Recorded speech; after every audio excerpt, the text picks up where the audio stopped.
Shalom, shalom, family. Shalom, shalom.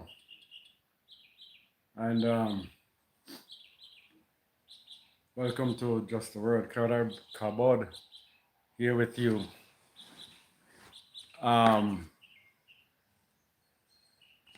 for yet another Shabbat. And as you see, we are on mobile mode. Yeah, still awaiting to get our equipment. Should be with us shortly so we can do the regular teaching.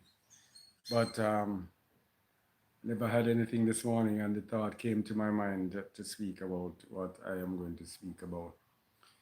Last week we were speaking about religion, about religious people, and the danger of religion and religious people, because that's one thing that has um,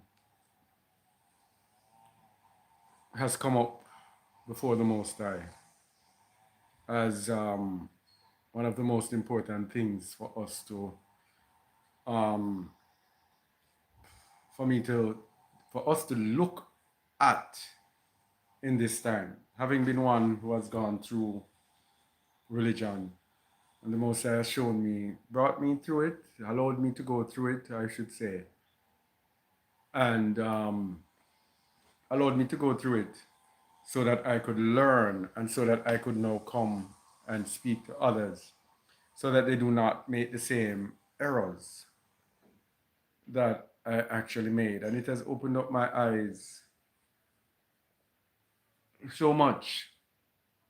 And this is what we're going to speak about today. As you see the topic, most of us avoid this command like a plague.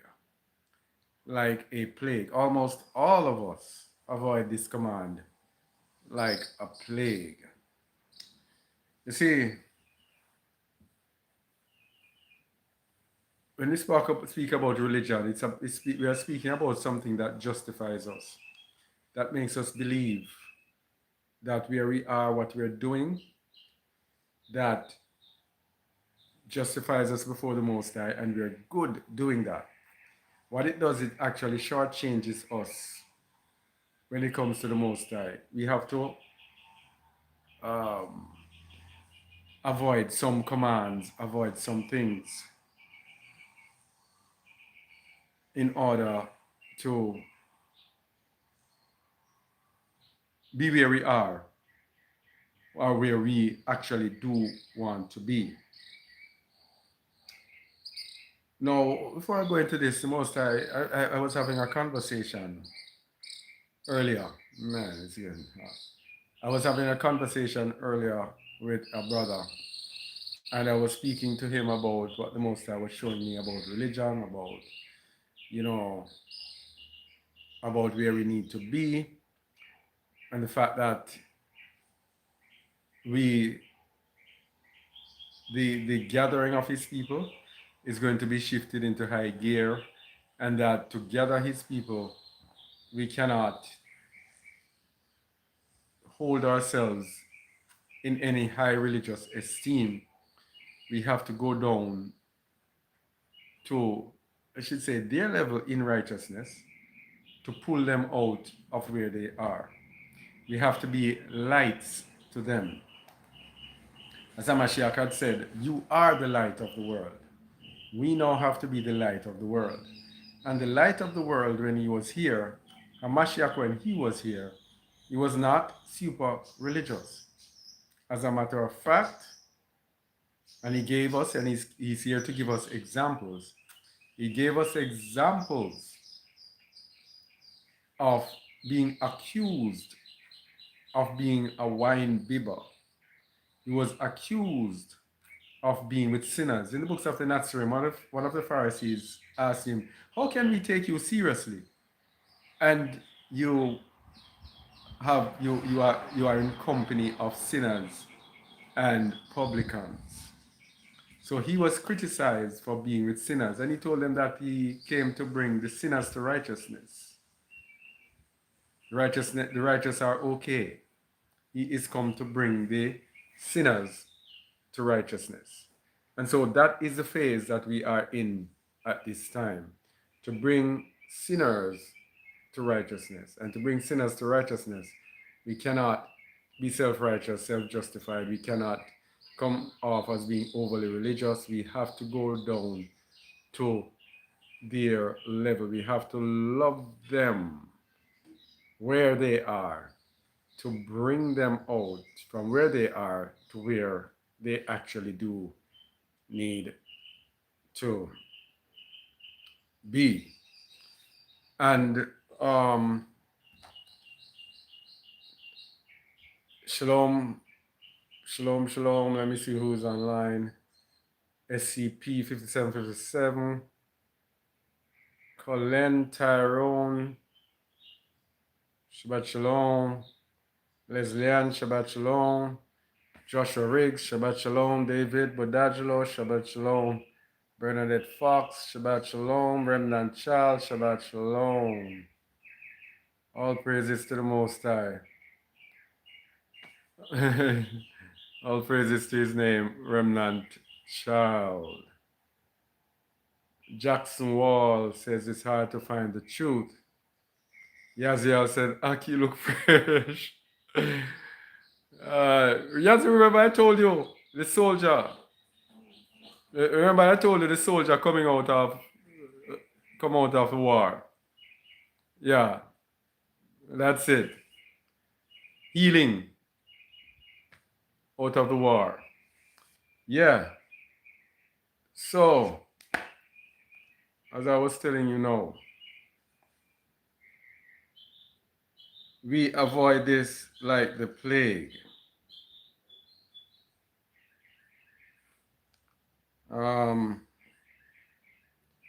Let me get this child here. I'm coming, my people.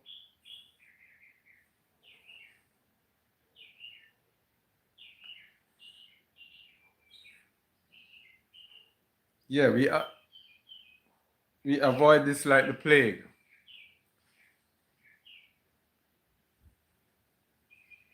All right. So let me go to Matthew 6:19. I'm sorry I can't put the scriptures on the screen, but it is what it is. Matthew 6:19. Lay not up for yourselves treasures upon earth, where moth and rust doth corrupt, and where thieves break through and steal. But lay up for yourselves treasures in heaven, where neither moth nor rust doth corrupt, and where thieves do not break through nor steal. So, religious people are all about double-mindedness. When we are religious, we accommodate ourselves in this world, and we accommodate ourselves with the word. And by so doing, we lay up treasures on earth. We seek for the treasures that are on earth, and we actually end up being double-minded. For where your treasure is, there will your heart be also. So if your treasure is on earthly things, yeah, then shalom Shana. All right. Donald the Don, shalom, shalom. So if your heart is on earthly things, then if your treasure is earthly, then your heart is going to be on earthly things. The light of the body is the eye. Light of the body is the eye. If therefore thine eye be single, thy whole body shall be full of light. But if thine eye be evil, thy whole body shall be full of darkness. If therefore the light that is in thee be darkness, how great is that darkness? We're going to look at darkness and light as well.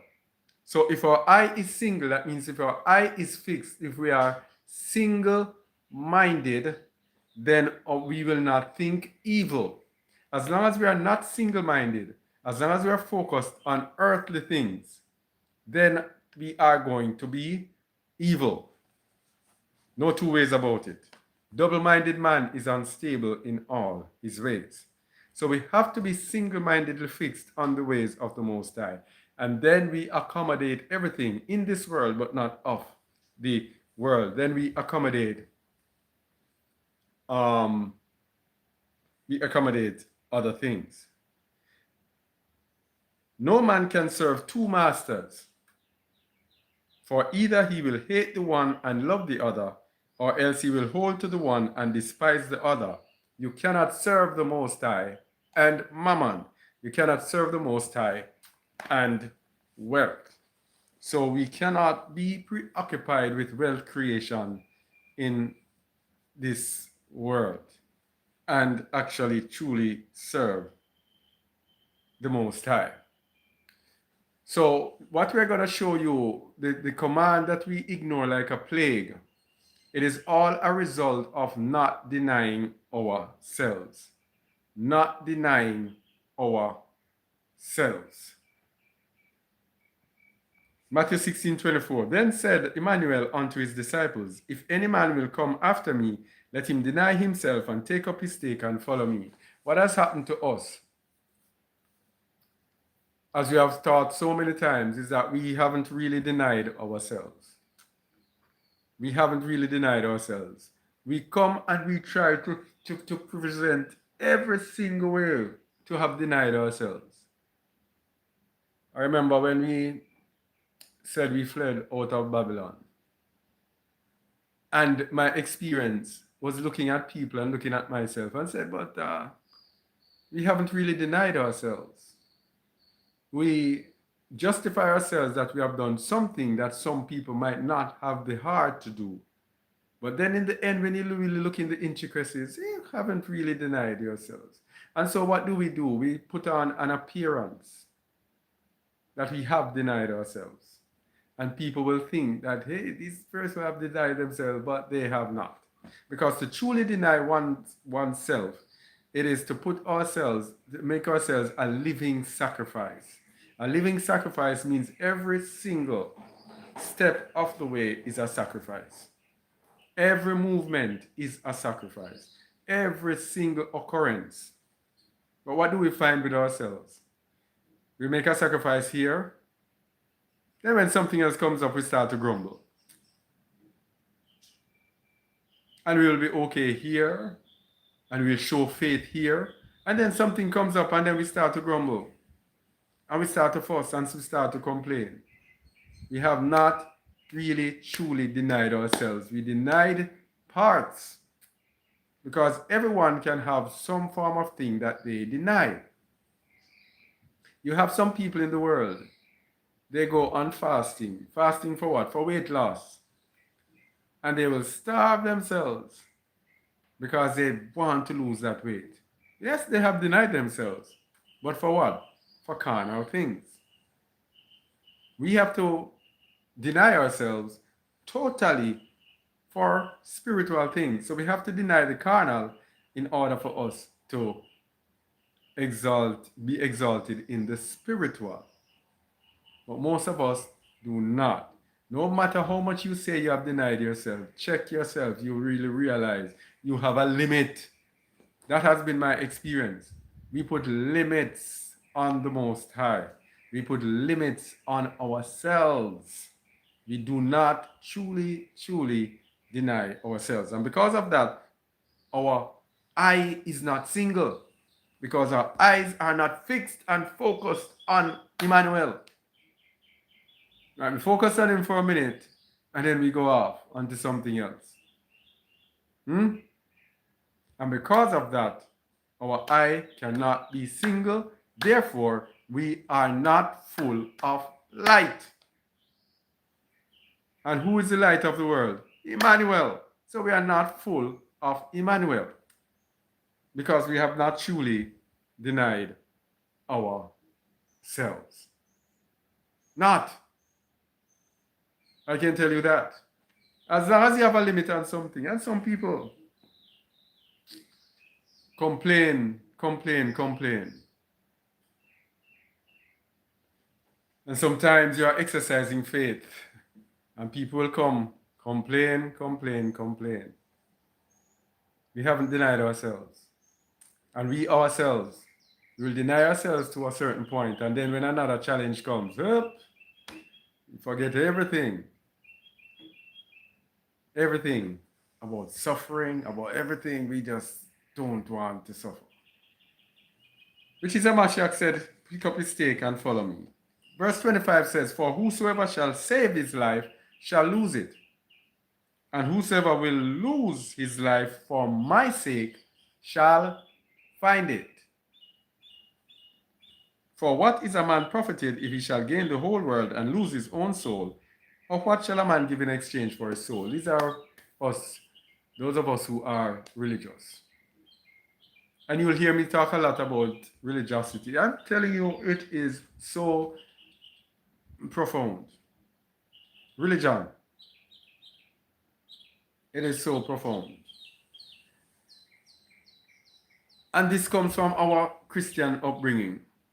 Because Christianity has, you know, it has brought us to a level of excessive self-righteousness. Even though there are branches of Christianity that are liberal, yes, but there's a spirit there that, for example, when it comes to music, for example, it has to be Christian music. It has to be Christian music. Even if the music has a powerful message, even if the music has a powerful message, and it's coming from, it's not talking about JC, and it's not, they don't want to hear it. Most show me that it's a message that's important. The message that is important. And I was speaking about music. Yeah? I was speaking about music to our brother and telling him how the Most High was showing me the music, especially reggae music, which is the music from where I am from. And Christianity makes you think that you have to listen to a certain type of music, as I said. And then these music were taboo. And the Most High showed me I have genes upon genes of reggae music and old music and songs that I used to listen to that have conscious lyrics, lyrics exalting him. And even though, and we were speaking about the Most High, not being so hung up on exact names. And even if these people are blinded, he is there trying to bring them to understanding. He's not condemning them because they might call him God or even Selassie or whatever. He is patiently sending out persons like us to go and tell them the truth. But they offered, remember, in the book of, let me get it, Leviticus and Numbers. I'm always mixing them up. Let me try Numbers. Numbers 10. Numbers 10. Or is Leviticus? I'm always mixing them. Let me show you something here. No, it's Leviticus 10. That's not Numbers. Nadab and Abihu brought strange fire before I am. And Nadab and Abihu, the sons of Aaron, took either of them his censer, and put fire therein, and put incense thereon, and offered strange fire before I am who I am, which he commanded them not. And there went out fire from I am, and devoured them, and they died before I am.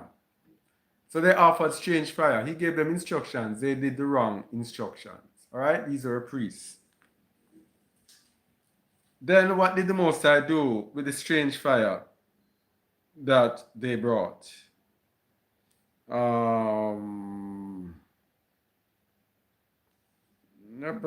me find it.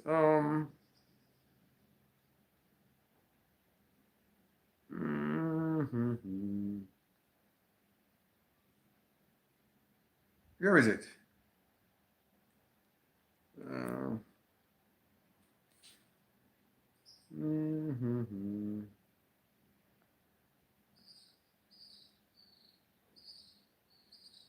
Where is it again?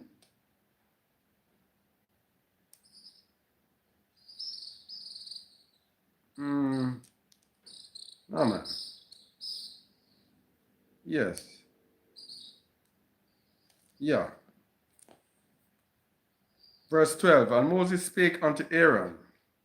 And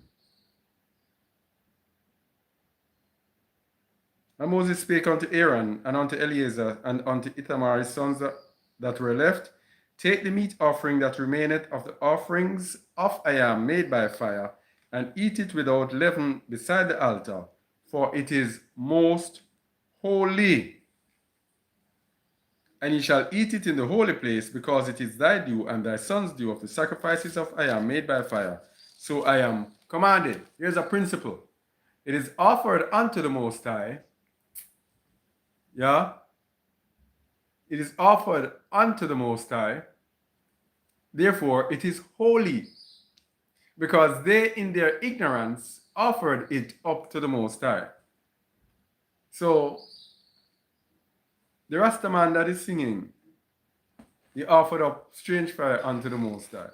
To the Most High, it is holy because in their hearts they offered up to Him, in their ignorance, thinking it is Him that they are offering it to.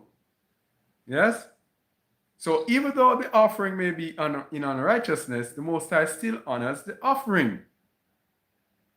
And that is in Numbers 16. I know I'm not missing this time with Numbers. I think Korah. Let me show you the thing about Korah. Numbers 16.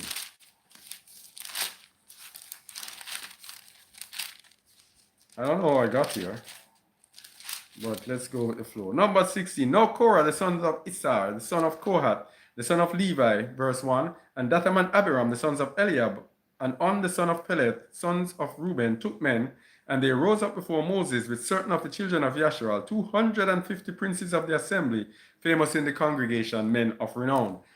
These men came up against Moses and said, "We are all holy." Yes? What makes you so special for you to be leading? We are all holy.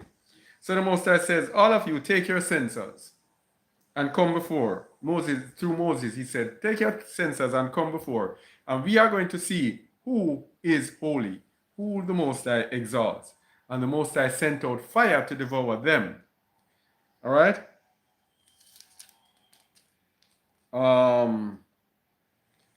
Verse 15.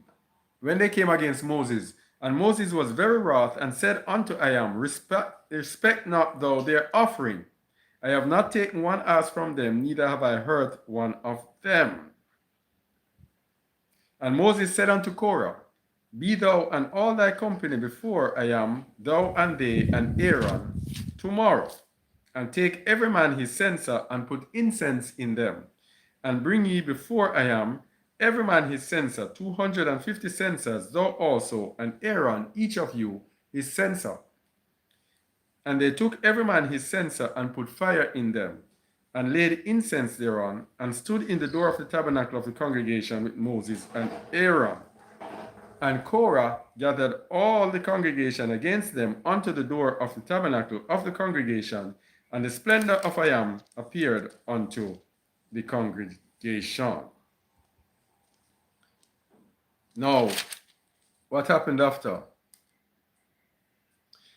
In verse 35, and there came out a fire from I am, and consumed the 250 men that offered incense. Now, Moses said to him, do not respect their offerings. Do not respect their offerings. And what did the Most High say? Verse 36, and I am who I am spake unto Moses, saying, speak unto Eleazar, the son of Aaron, the priest, that he take up the censers out of the burning, and scatter thou the fire yonder, for they are holy, hallowed. So they came in rebellion to Moses. Moses said, don't accept their offering. The Most High said it is holy. Why? It is offered unto him. So when we're listening to the songs and these men are in ignorance, they offer them up unto the Most High. The Most High accepts them. They are holy. This is something that we don't understand. And I remember once, some self-righteous people came. I was listening to just a word. Back in the days of my ignorance, there were some people came. I cannot listen to Jah radio because I hear music that sounds like jazz. I hear music that, and I hear reggae music, and these music are such and such and such. And me in my ignorance those days said, okay, all right, maybe this is the Most High trying to clean us up. And took off all the reggae music. I took off a whole lot of music that, used to really help people. They were offered in ignorance, therefore they are holy, because they are offered unto him. The censers of these sinners against their own souls, let them make them broad place for a covering of the altar. It was used to cover the altar.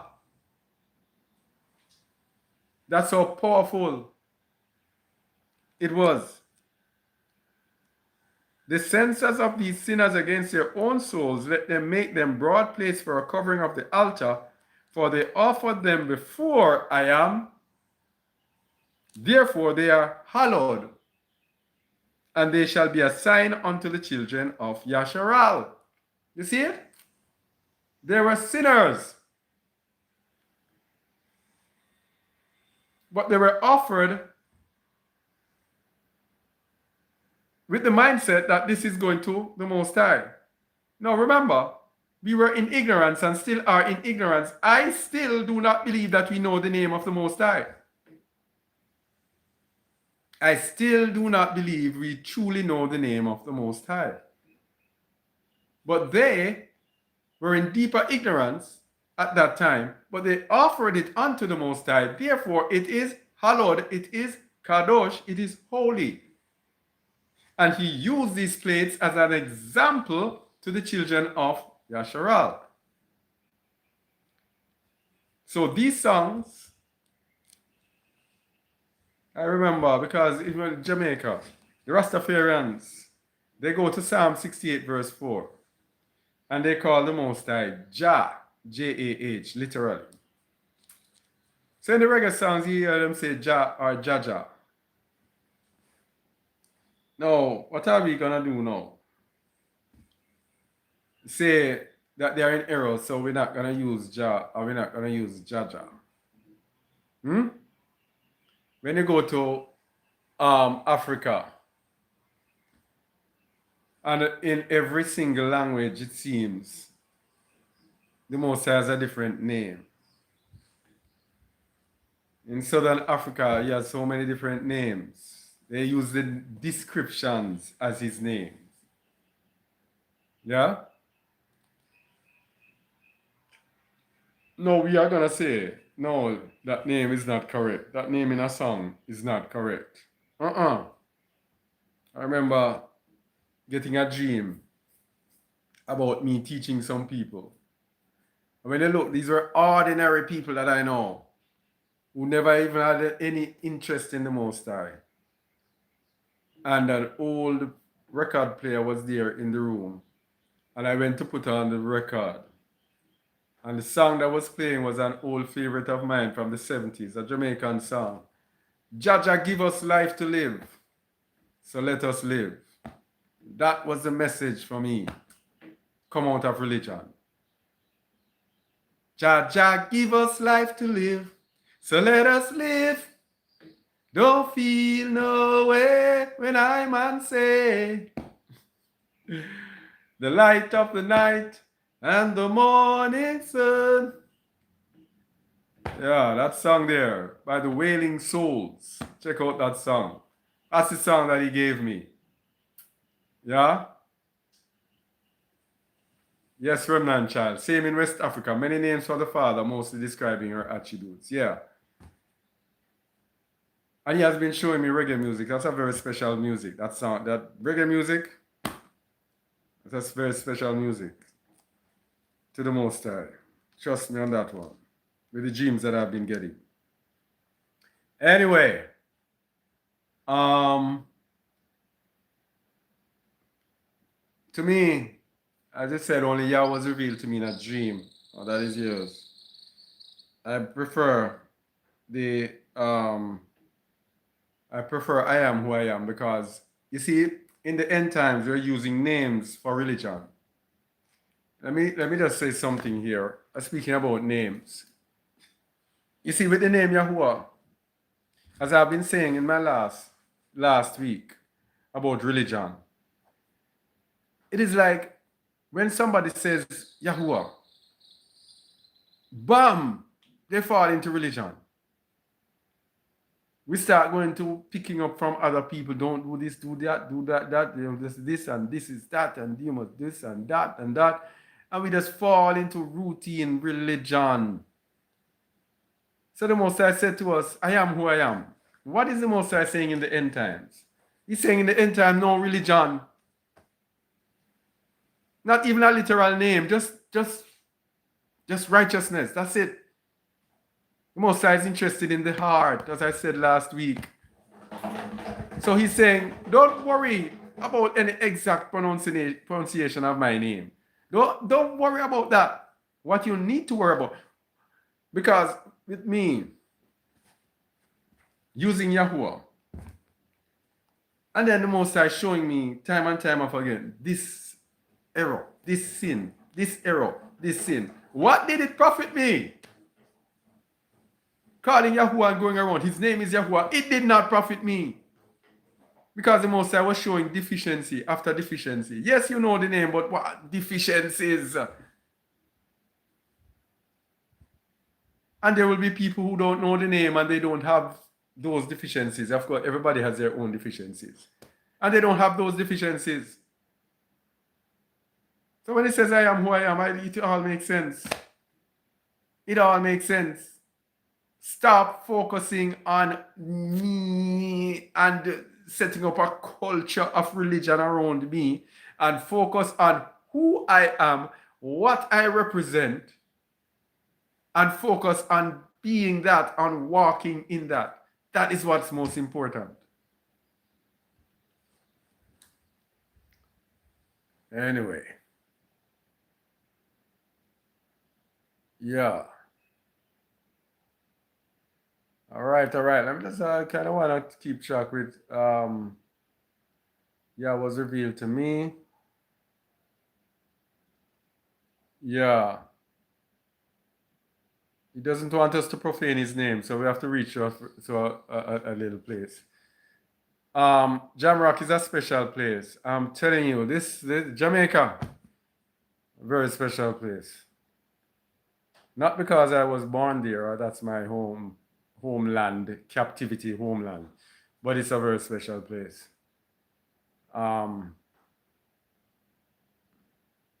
And someone says, my people shall know my name. In that day they shall know it is me who speak. In what day? Isaiah 52:6. In what day shall they know? Isaiah 52 verse 6. In what day will they know? That's the question you have to ask yourself. You can't just pick up a verse.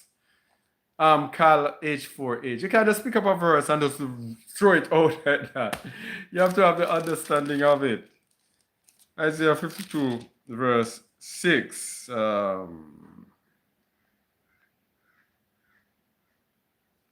Verse 6 says, therefore my people shall know my name. Verse 5. Now therefore, what have I here, said I am, that my people is taken away for naught? They that rule over them make them to howl, said I am, and my name continually every day is blasphemed. Hear this now. Therefore my people shall know my name, therefore they shall know in that day. When is that day? In that day that I am he that doth speak, behold, it is I. How beautiful upon the mountains are the feet of him that bringeth good tidings, that publisheth peace, and bringeth good tidings of good, that publisheth salvation, and saith unto Zion, Thy I am reigneth. We're going to see which day. Thy watchmen shall lift up the voice, with the voice together shall they sing, for they shall see eye to eye. In that day is when they see eye to eye. Now, where on earth are we seeing eye to eye? Eye to eye. Where? When? When are we seeing eye to eye? When I am shall bring again Zion. When I am shall bring again Zion. It is when the Most High brings again Zion, he's going to give us his name. That's when he's going to give us his name. That's when my people shall know my name. Not now. Not now.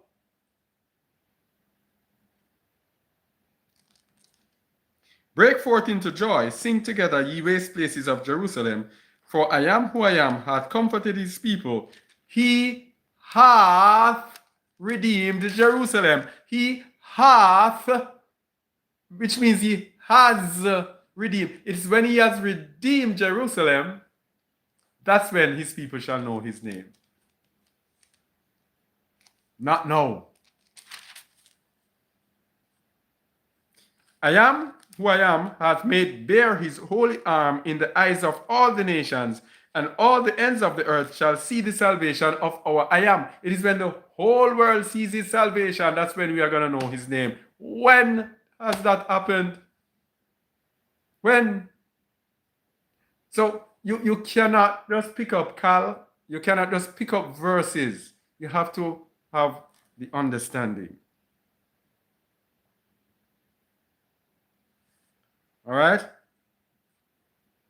Depart ye, go ye out from thence, touch no unclean thing, go ye out of the midst of her, be ye clean that be the vessels of I am. It is when the Most High actually gathers his people and brings them back to Jerusalem and restores Jerusalem, then his people will know then his name, because then his people will not ever again profane his name.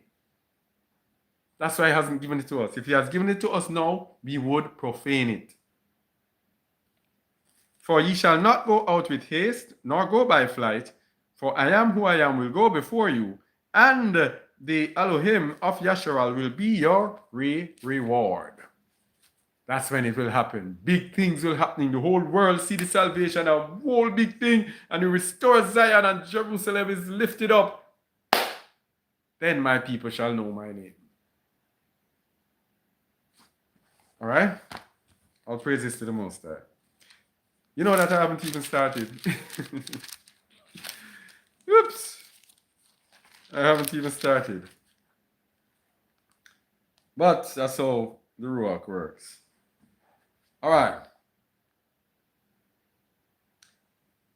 So we're looking at the command that religious people actually avoid. The command that almost all of us avoid. Because it is not self-serving. It is not in denying self. Because when we deny self, we will automatically do this. So because we have not denied ourselves, we cannot do it. And because we cannot do it, we have to have an appearance of doing it. We have to have an appearance of doing it. Religion comes in which we manifest and express. You see, I want to be known for my heart, not for how I look. Not for how I look. If any of you, for example, let me show you something how the Most High, just think how the Most High is working. If any of you look at my videos, there are a few weeks ago,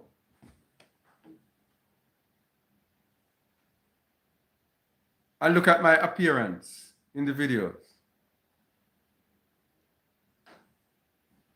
you will see how terrible I look compared to now. Old. And I'm not a young boy. All right? I'm not a young boy. In my 60s. And I looked old, macheted, and disheveled. Is that a word? The right word? Oh, I think so. But then, shedding the religion and the religious appearance and obeying the Most High and said, okay, this is what you're going to do. I'm going to use you to awaken my people. And it's big drastic change. Big drastic change. Religion brings a burden. It brings a burden upon the soul. Very difficult to bear. Let's speak about that another time. This religion thing is so profound. Yeah? Yeah. So, we come with religion, yes. We come with religion in order to circumvent this command. And it's a command of love. You see, because we cannot really truly love anyone outside of ourselves, or we cannot love enough people outside of ourselves. We might love our family members. And it has been my experience. Love, when people are gathered together, extremely difficult. Extremely difficult. Because self has not been denied. So the religious front masks our disobedience to this command. I'm going to show you the command. And we're going to look into the light of this command. Leviticus 19:18. Thou shalt not avenge, nor bear any grudge against the children of thy people, but thou shalt love thy neighbor as thyself. I am who I am. Thou shalt love thy neighbor as thyself. That is the command every one of us are running from. Thou shalt love your neighbor as yourself. Huh? Oh, what big sprint. Huh? Or, thou shalt love your neighbor as yourself. Okay, all right. All right? And then guess what I do? I come up with all sorts of things to talk about. All different type of things to talk about. Ignoring love.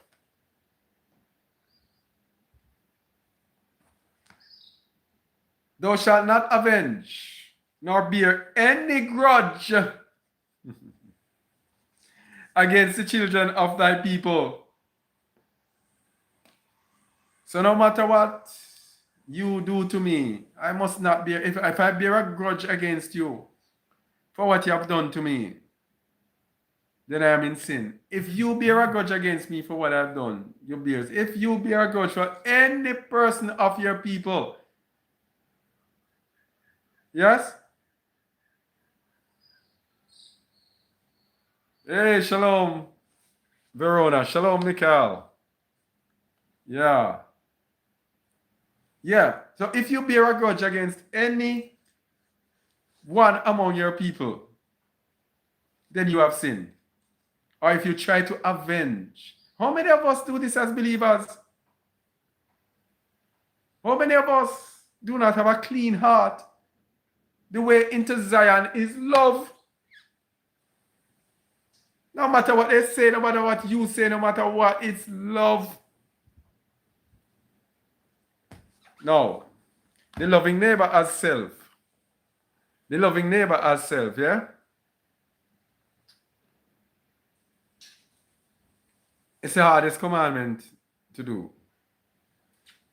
You might look at it and say, oh, to love the Most High with all your heart, mind, and soul. Everybody talks that they love the Most High. How many people go and say, well, I love my neighbor as myself? Few, because very few of us knew that know that we can ever think of to say we do it. Everybody talks about love. You must love the Most High, love the Most High. I love him, I love him. What about your neighbor? We prefer to say we love the Most High. Because everybody says they love him, and then he kind of throws a little cog in the wheel, a little wrench in the wheel, and says, if you love me, keep my commandments. How many mouths are stopped? Because most of us do not keep his commandments. But anyway, aside from that, loving our neighbor as ourself. That is the command that all of us sprint away from. I'm gonna look into it. Zechariah 8, 16 to 17. These are the things that he shall do. Speak ye every man the truth to his neighbor. Execute the judgment of truth and peace in your gates. And let none of you imagine evil in your hearts against his neighbor. And love no false oath. For all these are things that I hate, said I am. So any negative thing against your neighbor, if you don't tell them the truth, if you don't execute the judgment of truth and peace in your gates, if you imagine evil in your hearts against your neighbor, if you love a false oath, swear to do something and you don't do it, then the Most High says he hates these things. Yeah? Very wonderful verse here from I am dust of the ground. No man had seen Elohim at any time. If we love one another, Elohim dwelleth in us, and his love is perfected in us. 1 John 4:12. Beautiful. If we love one another, Adonai dwelleth in us, and his love is perfected in us. If we love one another. Mark 12:28. And one of the scribes came, and having heard them reasoning together, and perceiving that he had answered them well, asked him, which is the first commandment of all? And Emmanuel answered, the first of all the commandments is, Hear, O Yasharal, I am who I am, or Adonai is one I am. And thou shalt love I am who I am, thy Elohim, with all thy heart, and with all thy soul, and with all thy mind, and with all thy strength. This is the first commandment. Yeah, that seems very hard to do, indeed. In hindsight, that's very hard.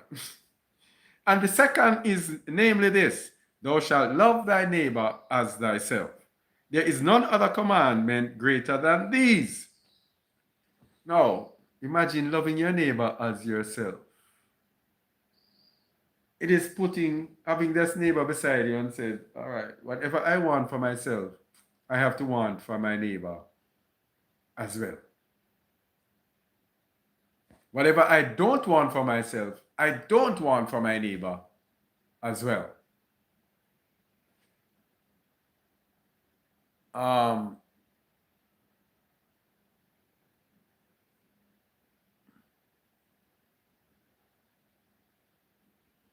Yeah. All right. So, where was I now? Verse 32, and the scribe said unto him, well, master, thou hast said the truth, for there is one Adonai, and there is none other but he. And to love him with all the heart, and with all the understanding, and with all the soul, and with all the strength, and to love his neighbor as himself, is more than all whole burnt offerings and sacrifices. So when we recognize this, what did Hamashiach say? And when Emmanuel saw that he answered discreetly, he said unto him, Thou art not far from the kingdom of Elohim. And no man after that dared ask him any question. Why did he say, Thou art not far from the kingdom of I am? Because he knew what he needed to do. He knew the commandment. He is not far from it because all he has to do now is to do it. You see, we spend most of our times, we study the word, but most of the times we don't do the word. Yeah? We don't do it. So knowing the word is one thing, but it is doing it that brings us to the kingdom.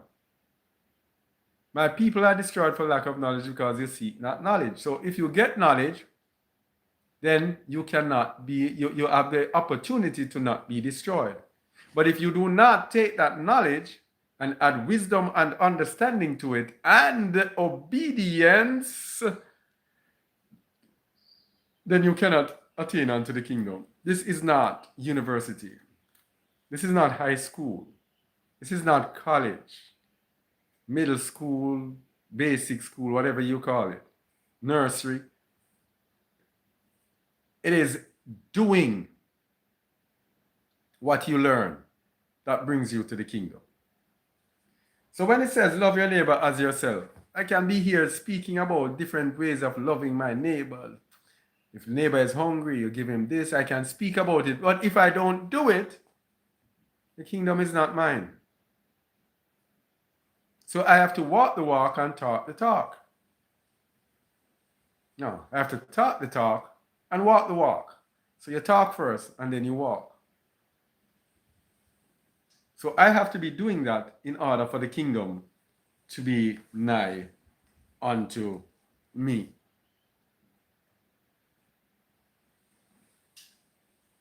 So this love that we must have, yeah? Let me see what's going on here before we go on.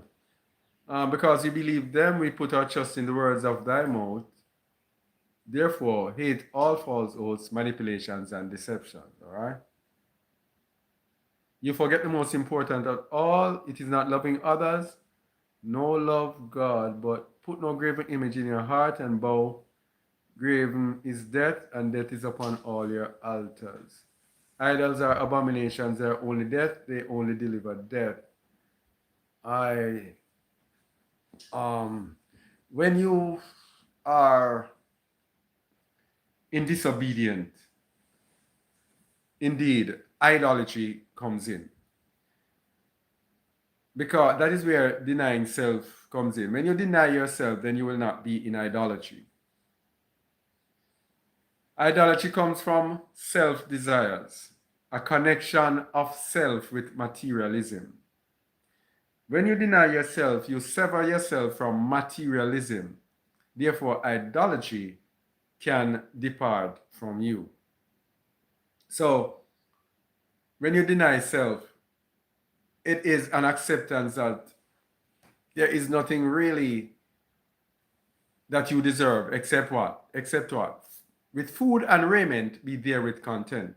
When you deny self, you will be content with food and clothing.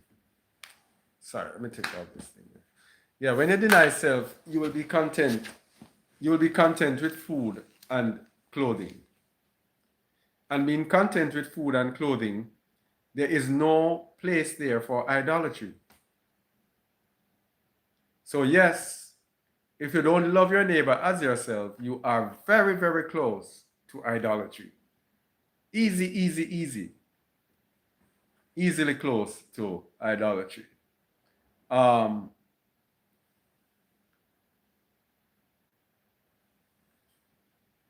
right. Yeah. All right, Mitzvah. I don't understand though. As Bernadette says, please stay on topic and listen to the message. You are causing a distraction. Yeah, you're going off into idolatry. That's not, you aren't the one that is teaching. I am the one, with all respect, I am the one who is teaching. You cannot be leading me to teach something that is off topic. All right? If you pop in a little verse, a little thing as encouragement, nice. But you have made several statements pulling me into Isaiah 45, explaining idolatry. All right? Yeah, so all praises to the Most High. You have good intentions, but we have to know how to work in order, because the Most High is not the author of confusion, as in all the assemblies of the saints. All right? All right. All praises to the Most High. All right. So now, this we are going to speak about darkness and light. You know that for many weeks I have to do a teaching on darkness and light. And I still cannot do it because it is so deep.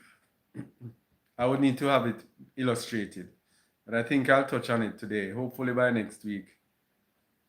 If it is the Most High's will, if it is His will, we could go into more detail. All right? Romans 13, verse 8. Owe no man anything but to love one another, for he that loveth one another hath fulfilled the law. He that loveth another, hath fulfilled the law. Owe no man anything but to love one another. For he that loveth another hath fulfilled the law. And some people look at this and say, what is Shaul speaking about? How can you fulfill the law? Just loving one another. What about loving the Most High with all your heart, mind, and soul? Well, we have to understand the context in which Shaul was speaking. That is what Shaul was speaking about. He was speaking about loving one another. He wasn't speaking about loving the Most High with all our hearts. Loving one another. Because as I was saying earlier, anyone can say they love the Most High. We can strive after the commandments and all of that.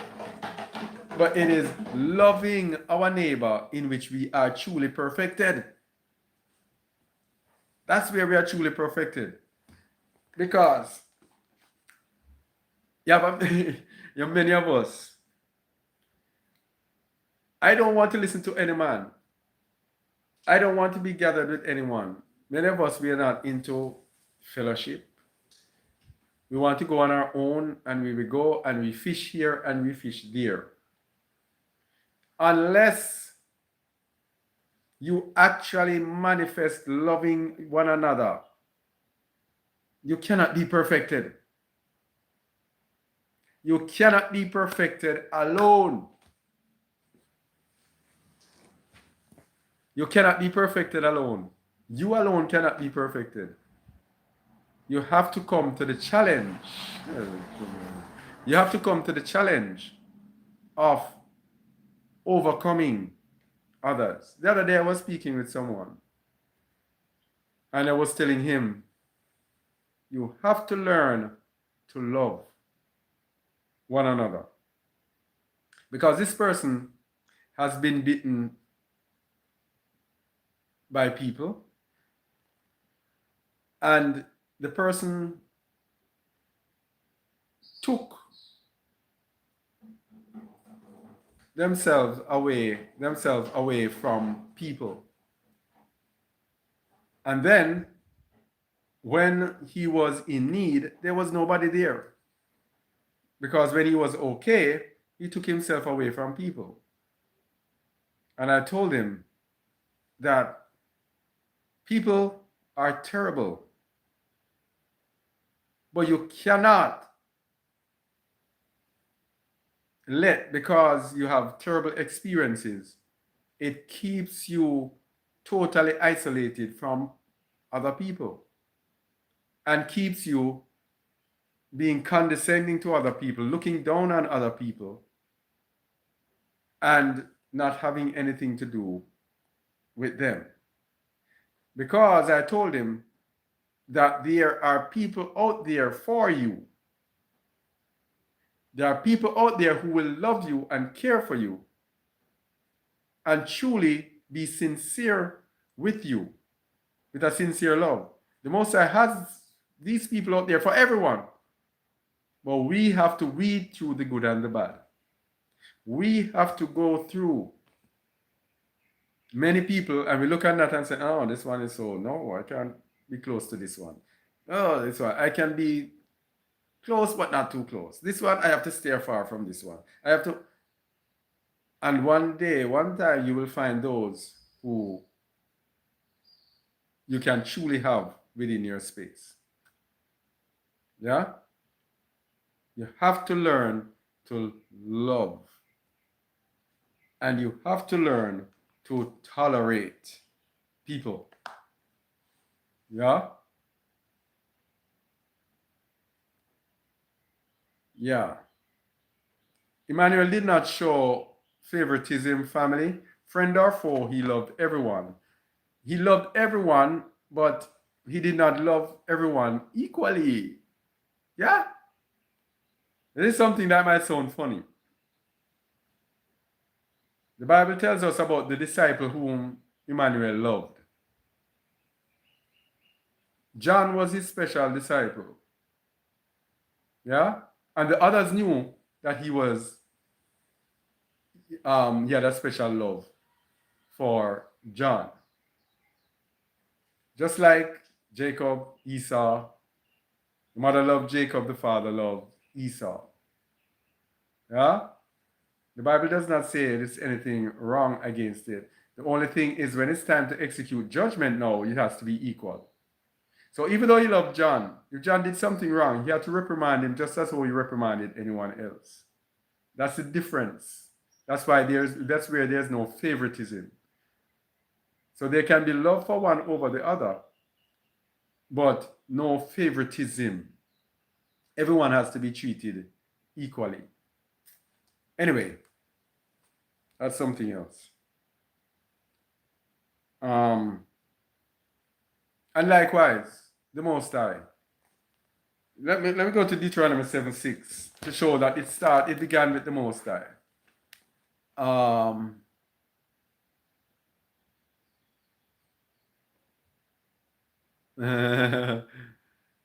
right, let me go to Deuteronomy 7 verse 6. Deuteronomy 7 verse 6.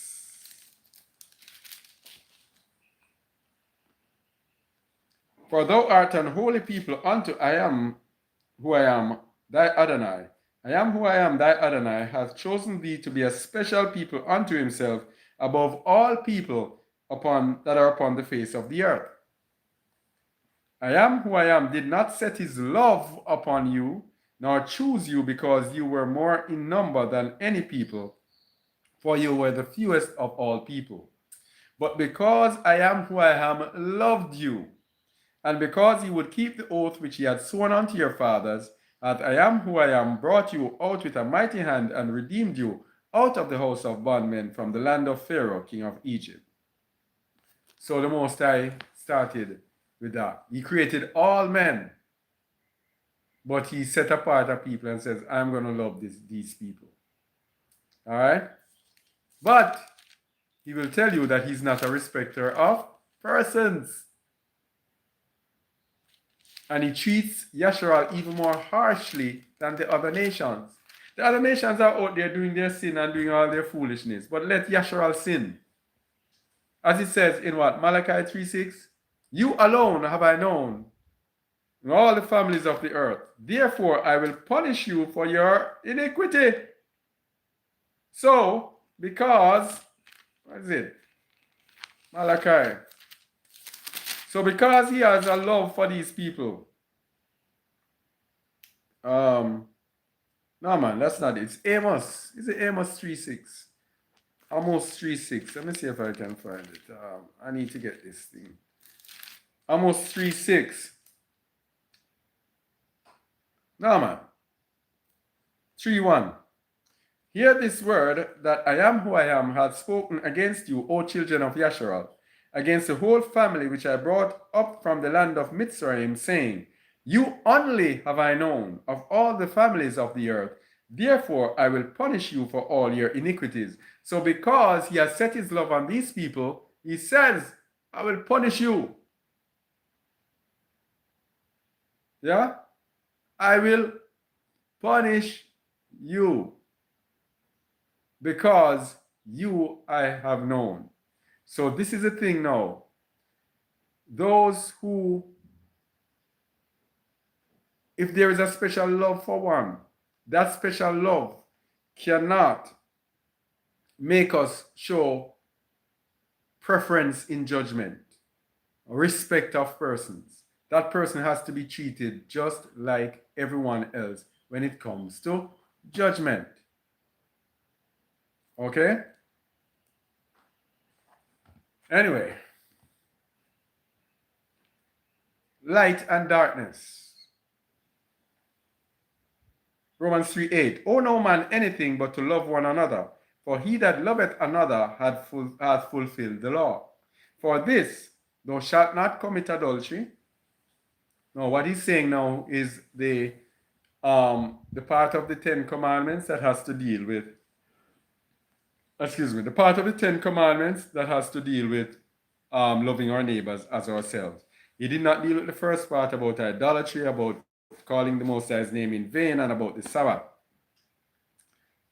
and about worshiping other gods. He's speaking about the part that has to do with loving your neighbor.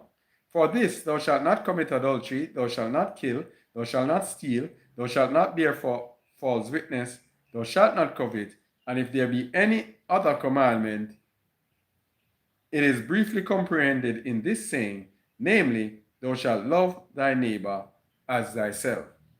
Love worketh no ill to his neighbor. Therefore, love is the fulfilling of the law. So, if we love the Most High, the law is fulfilled when we love our neighbor. So, the Most High, we cannot say we keep the Most High's commandment. This is what I was trying to bring out. If you love me, keep my commandments. So we say we love the Most High. But we cannot truly love him unless we love our neighbor. Because we cannot fulfill the commandments without loving our neighbor. So we can keep the Sabbath. We can say we don't call the Most High's name in vain. What's the first rule? You must not have any gods before me. You must not worship any idols. We can do all of those things. Think of those 4 things. But the test is to love your neighbor as yourself. That's the test. Anyone can say they're doing those things for the Most High and saying we love him. But to truly keep his commandments, we must be able to love our neighbors as ourselves. Therefore, that is what fulfills the law. That is what Shaul was trying to say. He was not saying that that is the only thing that fulfills the law. He's saying that in so doing, the entire law will now be fulfilled when we are at the point where we love our neighbors as ourselves. And what do we do with religion? We rub it out. We rub out that love. Keeping away our opportunity to enter the kingdom. Verse 11. And that knowing the time, that now it is high time to awake out of sleep. So when we are not loving our neighbors as ourselves, we are sleeping. We are sleeping if we don't love our neighbors as ourselves. And that knowing the time, that now it is high time to awake out of sleep, for now is our salvation nearer than when we believed. The night is far spent, the day is at hand. Let us therefore cast off the works of darkness, and let us put on the armor of light. What is he saying here? That loving our neighbor as ourselves is what brings us out of darkness. Yeah?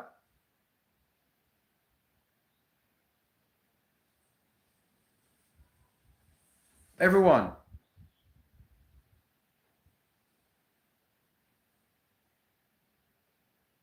Yeah, I'm reading that thing and getting, yeah. So when we don't love our neighbor as ourselves, we are in the night. We are in darkness. And only those who are in the light are going to enter the kingdom.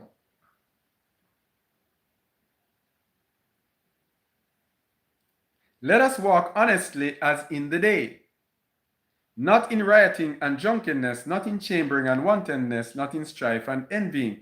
So when we are in the day, we are going to be involved in the night rather.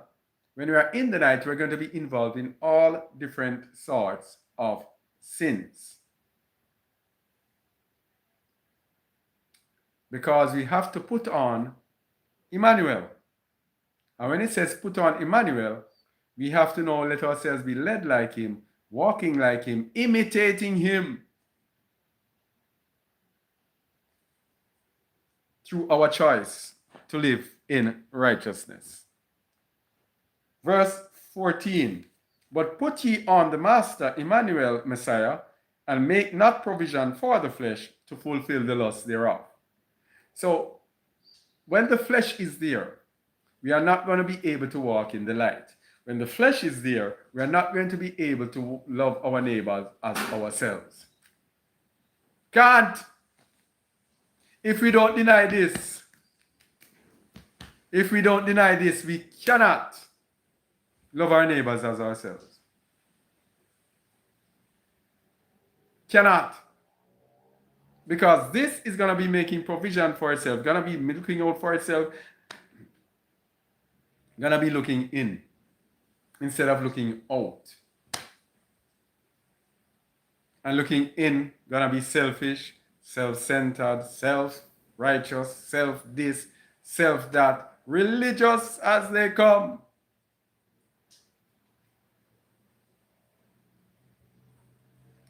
What did he say? Rioting and drunkenness, in chambering, wantonness, in strife and envying. When you put on Hamashiach, then we will not make provision for the flesh. Because when you put on Hamashiach, you do what? Matthew 16:24. If any man come after me, let him deny himself and pick up his stake and follow me. That's when you put him on. And that is the challenge. And that is what we refuse and we reject, which is why we continue in religion. I'm not in it anymore.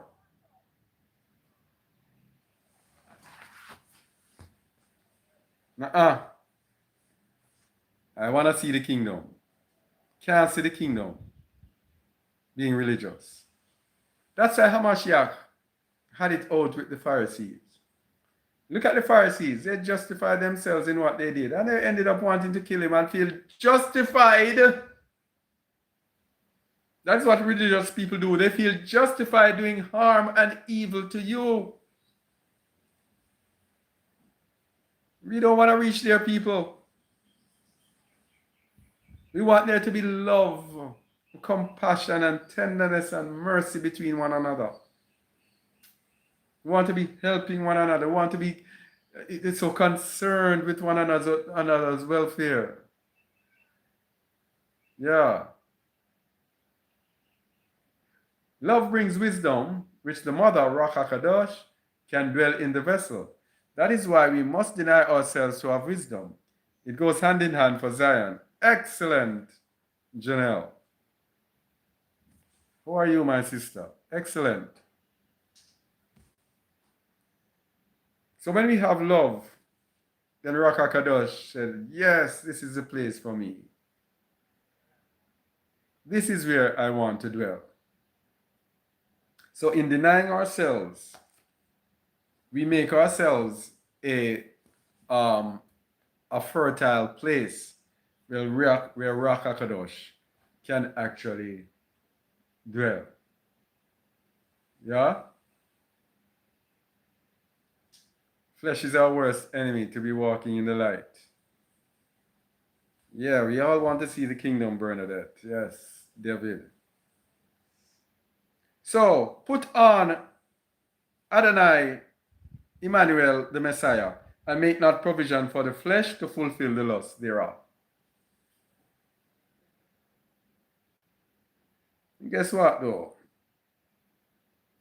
Put on Emmanuel. Why do we put on Emmanuel? Because Emmanuel is the light of the world. Remember in Romans 13, verse 12, it says, the night is far spent, the day is at hand. Let us therefore cast off the works of darkness and let us put on the armor of light. How do we put on this armor of light? We put on Emmanuel. We put on Emmanuel. Because Emmanuel is the light of the world. So let me go to the light of the world here. Before I go to Genesis 1, verse 1. No, I'm not gonna go there yet. Not gonna go there yet. John 8:12. Then spake Emmanuel again unto them, saying, I am the light of the world. He that followeth me shall not walk in darkness, but shall have the light of life. Put on the Master Emmanuel, which is deny the self and follow. Pick up your stake and follow him. That is what gives us the light now to be able to love our neighbors as ourselves. Let me say it again. I'm going to say it again. This is very important. If we don't put on the Master Emmanuel, we are going to be lovers of our own selves. Let me go there. Timothy, what is it? 2 Timothy 3. 2 Timothy 3. Let me go there. 2 Timothy 3. This know also that in the last days perilous times shall come. These are the people now who have not put on the Master Emmanuel, yeah? For men shall be lovers of their own selves. You see the opposite? It's the opposite. Hamashiach said what? Deny self. What do these people say? What does it say? Men shall be lovers of their own selves. Let's look at what happens when you are lovers of your own selves. And you're going to see the world today. For men shall be lovers of their own selves, covetous, boasters, proud, blasphemers, disobedient to parents, unthankful, unholy, without natural affection, truce breakers, false accusers, incontinent, fierce, despisers of those that are good, traitors, heady, high-minded, lovers of pleasure more than lovers of Adonai, having a form of godliness, but denying the power thereof, from such turn away. You see that? These are those who have not denied themselves. These are those who have not done the Matthew 16:24. These are those who are in darkness, thinking they are in the light. Therefore, being in the darkness, not being children of light, they cannot love their neighbors as themselves. So what do? Let me show you what they do. It just said it in verse 5. Having a form of godliness, religion. Religion. So when you don't deny yourself, you're going to be in having a form of godliness. As I said earlier, you're going to have to put up some front. That is why I want people to know me. It says, by their fruits you shall know them. Know me by my fruits. Not by how I look or what I say. Know me by my fruits. Because previously I was more preoccupied by what I say. Because I know, well, I'm called to do this. So let me speak the truth. Speaking the truth. But speaking the truth and being a hypocrite, that doesn't cut it. Speaking the truth and not doing the truth, it's a waste of time. So, you have to have a form of godliness to show and to make you feel that you are okay. This form of godliness here is what is going to destroy people. That's why you have Matthew 7:21-23. It's this form of godliness caused this. Let me show you. And the Most High is like, all right, whatever you want, I'm going to give you. You feel comfortable having a form of godliness? You feel comfortable having a form of godliness? I'm going to make you feel comfortable. This is why you have Matthew 7:21-23. People are going to put on religion and be in religion and not knowing that they are in iniquity and not knowing that they are going to be judged for what they did. Matthew 7:21-23. Many shall, not everyone that saith unto me, Master, Master, Adonai, Adonai, shall enter into the kingdom of heaven, but he that doeth the will of my Father, which is in heaven. Many will say to me, these are the religious people now. Many will say to me in that day, Adonai, Adonai, have we not prophesied in thy name? And in thy name have cast out devils, and in thy name done many wonderful works. And the Most High is going to empower us. And they have a whole religion called Christianity that feels that when people are empowered through miracles or through gifts, that they are in the kingdom already. Many will say to me in that day, Adonai, Adonai, have you not prophesied in thy name? And in thy name have cast out devils, and in thy name done many wonderful works. And then will I profess unto them, I never knew you. Depart from me, ye that work iniquity. It is the righteousness that comes from a pure heart, having fulfilled the law. Guess what? I just remember a dream, a vision that I got. Man,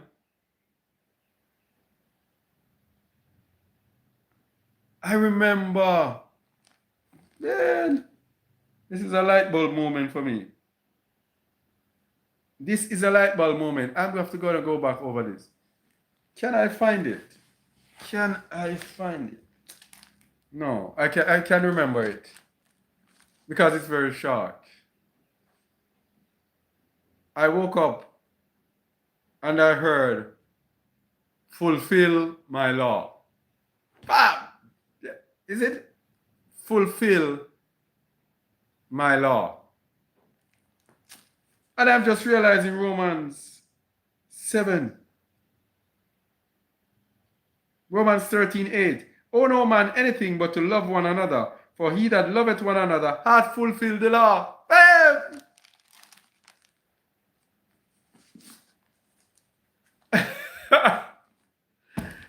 This is no coincidence.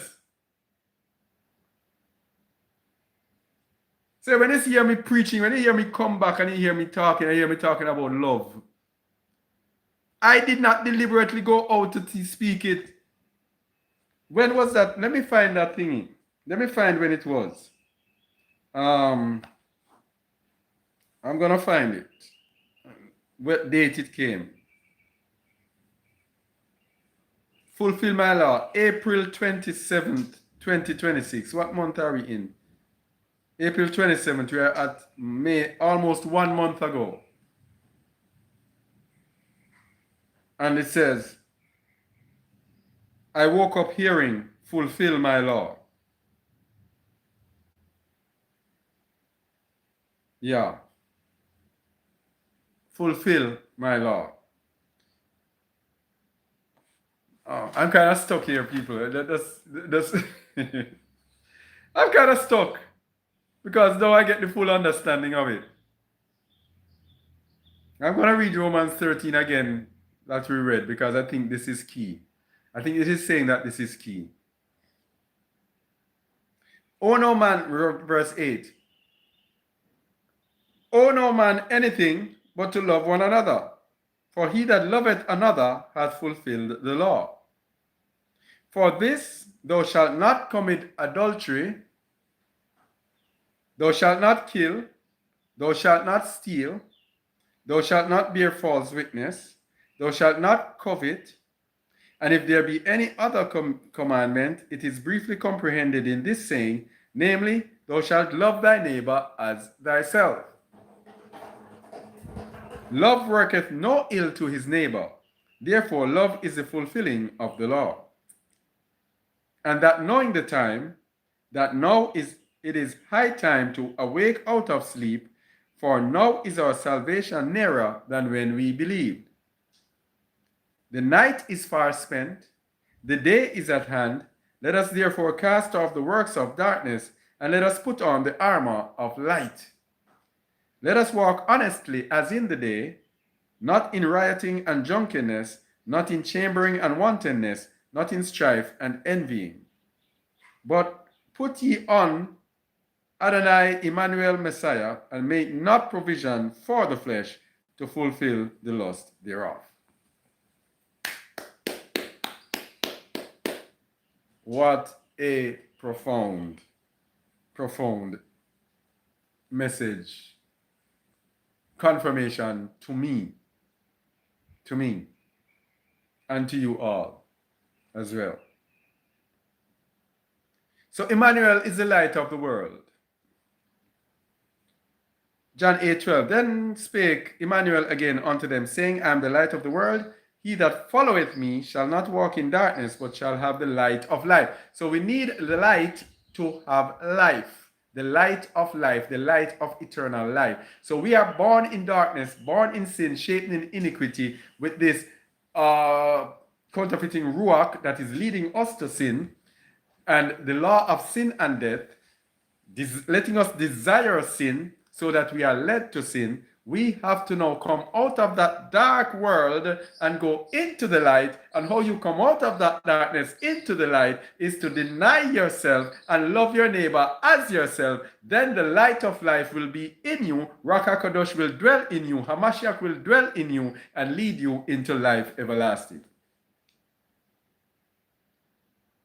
And so the enemy knows all of this. And so the enemy comes with religion. And he packs us up with all sorts of desires to let us go into all sorts of tangents. So we're going on that way, boom, somebody pew, and go that way. And then we come back online and we're going again, pew, all over the place, so that we cannot go on the right path,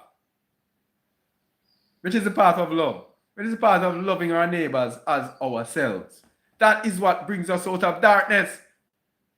As long as we do not have the love of neighbor as ourselves, Satan is going to have charge over us, and we are threatened with pistis sophia moments. Pistis sophia moments is when you're going on the right track and you deviate. When you deviate, you're going in the zone of the enemy, and the enemy can trap you here so that you cannot come back. No matter how you try to come back, the enemy has you over here, and you try to come back online, and he comes over here, and you're struggling, and you're struggling, and you're struggling to come back. Why? You deviated from the right path, which is the love of the neighbor as yourself. So Hamashiach being the light now. Let's see how it works out with Genesis 1. The word and light. In the beginning, I am who I am, created the heaven and the earth. And the earth was without form and void, and darkness was upon the face of the deep, and the ruach of I am moved upon the face of the waters. So, by default, we are darkness. Born in sin, shaped in iniquity. In a wicked world, the earth is given into the hand of the wicked. The earth is wicked. The people in it are wicked. We are wicked, because we were brought up in this world. So by default, we are like the world that is without form and void. We are void of righteousness. We are without the form of Hamashiach, who is the image of I am. So we need to take on the likeness of Hamashiach, to be transformed into the image of Hamashiach, in order to come out of this darkness. So the world without form and void is a similitude of us in sin. Yeah? And the Ruach of I am moved upon the face of the waters. The face of the waters refers to spirits. So the Ruach of I am moved upon the face of the waters is a dominant Ruach that every Ruach has to bow to. Every Ruach has to bow to the Ruach of Hamashiach, of I am. So it moved upon the face of the waters. And so when it speaks, everything has to do what it has to do. When it speaks and says, let there be light, there was light. And this recreation can take place at baptism. Repent, every one of you, in the name, repent and be baptized, every one of you, in the name of Emmanuel, the Messiah, and you shall receive the gift of Ruach HaKadosh. That is that spirit that is moving upon the face of the waters. It becomes a gift that can now dwell in you. And that is how you are brought into the light. But if you are brought into the light, and you do not deny yourself, then Ruach HaKadosh will not dwell in you. Because she will not make her home in a body that is dedicated to sin. And she will not abide when unrighteousness comes in. And she will not enter into a malicious soul. So that soul has to deny him or herself. That is why so many of us go around, we do not have Ruach HaKadosh.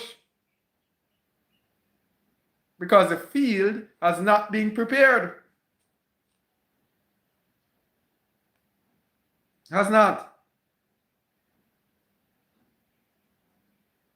If you are planting, you cannot just throw down seeds.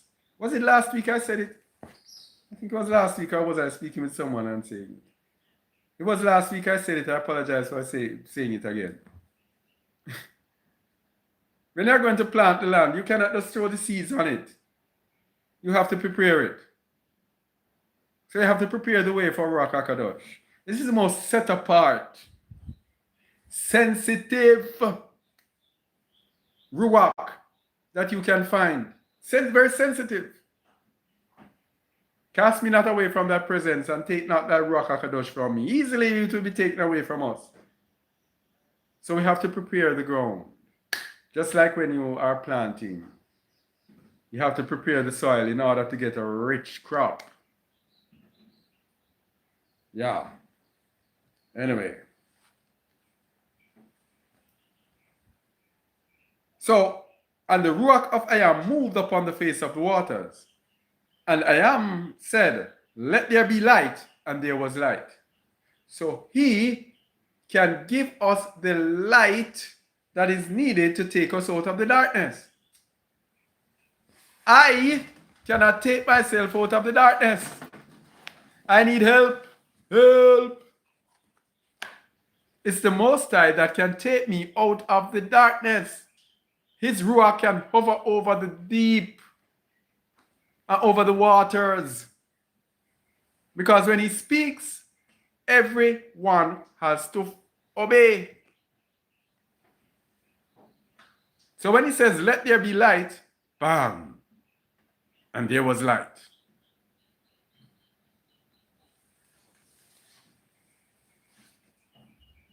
Sorry. And I am saw the light, that it was good, and I am divided the light from the darkness. Oil and water cannot mix. Light and darkness, there has to be a division. We cannot say we are in the light and we stay in darkness. That is double-mindedness. A double-minded man is unstable in all his ways.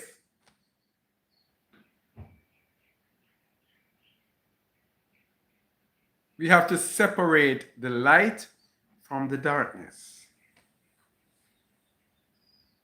There has to be a separation. I cannot be saying that I'm walking in righteousness and then the next minute I'm walking in sin. It has to be perfection in righteousness. Perfection in righteousness. So when he saw the light that it was good, then he divided the light from the darkness. And he called the light day, and the darkness he called night. And the evening and the morning were the first day. The first day.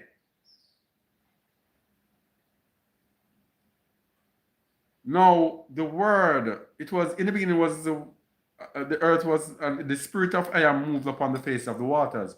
Now, we have done a few teachings to show about the word being on the face of the waters, the word being Rakakadosh. Let me show you the connection between Rakakadosh and Messiah and the light and the darkness, so we can see a connection. You see, everything revolves around Hamashiach, because Hamashiach is the son of Adam, the son of man that was sent in this world to show us how to live in perfection with the Most High. That's why everything surrounds him, because we are in his likeness, in the body, flesh, just like him, human beings just like him. He was there to show us how we can walk in perfection as human beings. So it's all about him. John 1:1. In the beginning was the Word. And if you go to Genesis 1, that Word was the Spirit of I am that was upon the face of the deep. And some people look on it and say, this word, oh, this word is a Mashiach. This word here is speaking about Rakakadosh. Later on in John 1:14 is going to tell you that the Word was made flesh. And that is now Mashiach. Okay? In the beginning was the Word, and the Word was with I am, and the Word was I am. The same was in the beginning with I am. All things were made by him, and without him was not anything made that was made. This word by here, I think, is dia. It is causative. When it says all things were made by him, it is causative. That means he caused everything to be made. We have teachings on this. And how did he cause everything to be made? Everything, it's a whole family. And so we have the Father, we have the Mother, and we have the Son. The Father is the one who oversees it all. He is the all. The Son is the one who causes all. You see, just like in the Revelation, it talks about the beast, and it says, and he caused it all, small and great, rich and poor, free and bond. Hamashiach caused it. That is why when you're going to be baptized, you're baptized in Hamashiach's name, and then you receive the gift of Ruach HaKadosh. Hamashiach causes you to receive the gift of Ruach HaKadosh. So that's how the family works. If you love the Son, the Father will love you, and the Father then will now draw you unto him. Through whom? Through Ruach HaKadosh. That's how the family works. So, all things were made by him. All things were made through him or because of him.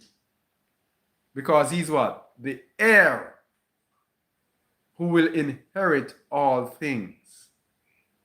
So because he's the heir, it was made because of him. Because we're going to show you him telling us that it is Ruach HaKadosh who made the world and that he's not Ruach HaKadosh. All things were made by him, and without him was not anything made that was made. In him was life, the light of life, right? And the life was the light of men. You see this light? In him was life, and the life was the light of men. In Pistis Sophia, In Pistis Sophia, it speaks about the light power that is in us. And Hamashiach told his disciples that it is his light power. He gave us that light power. Yeah? So this light power that is in every man, this is the light that lighteth every man that cometh in the world. In Pistis Sophia, it tells us that every single man that comes into the world has a light power that is given to him from Hamashiach. That is the conscience, as it tells us in the Third Testament.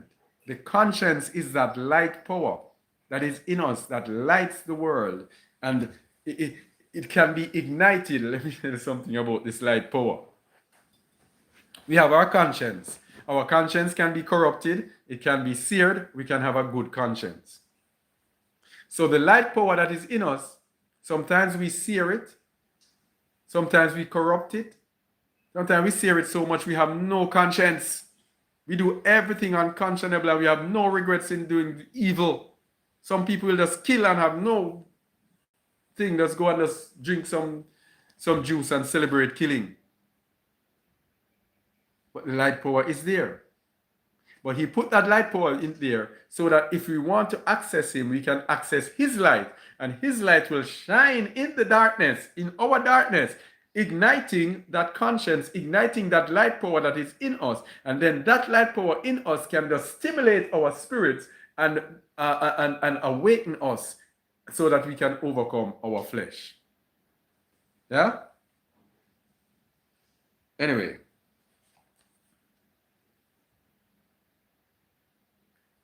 And the light shineth in darkness, and the darkness comprehended it not. The light shineth in darkness, and the darkness comprehended it not. So, Hamashiach's light is shining in us, but we cannot understand it. Yeah? There was a man sent from Adonai whose name was John. The same came for a witness, to be a witness of the light, that all men through him might believe.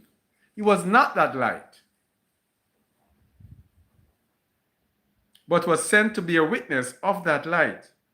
That was the true light which lighteth every man that cometh into the world. This is the light power that we're talking about that is in us. The true light which lighteth every man that cometh into the world. Every man that cometh into the world has a conscience. It was given to us by Hamashiach. He was in the world, and the world was made by him. That same day again, being through him, and the world knew him not.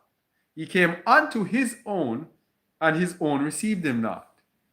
His own there mean as men, showing the son of Adam and the son of I am together, which were born not of blood, nor, no.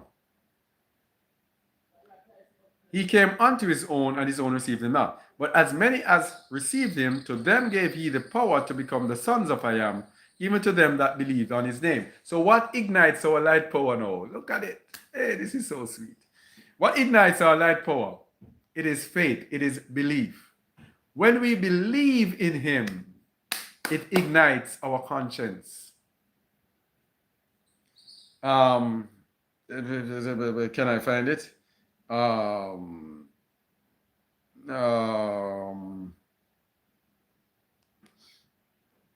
Let me see it.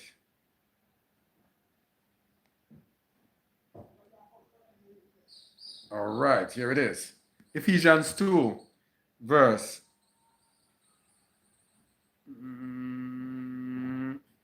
8. For by grace are ye saved through faith. It is belief that ignites this light power. Our conscience is ignited through faith. By grace are you saved through faith, and that not of ourselves, it is the gift of I am. Not of works, lest any man should boast.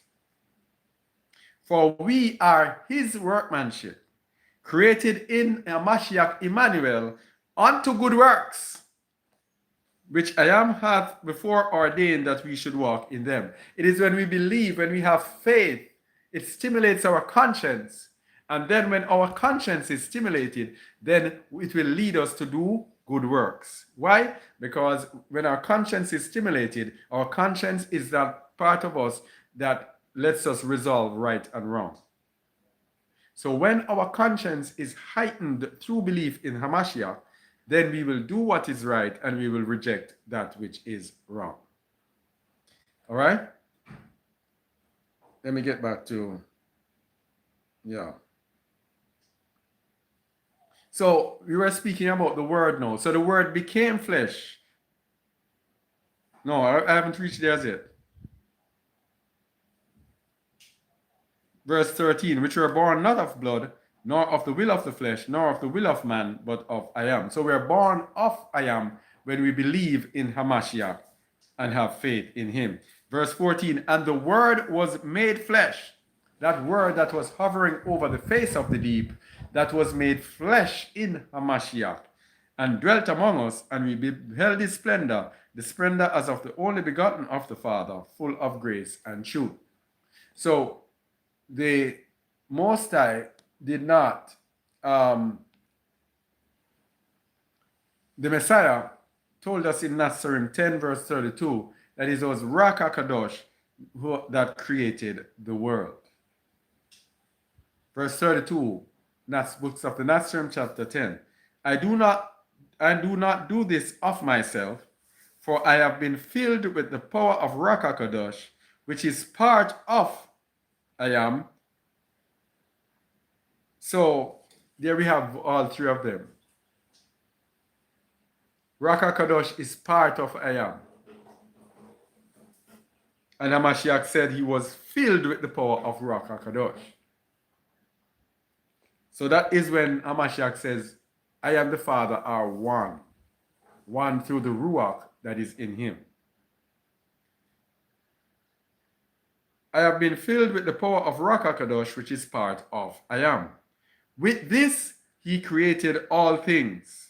With this what? With Ruach HaKadosh, he created all things. I come that I may bring light to those who dwell in darkness. There we go.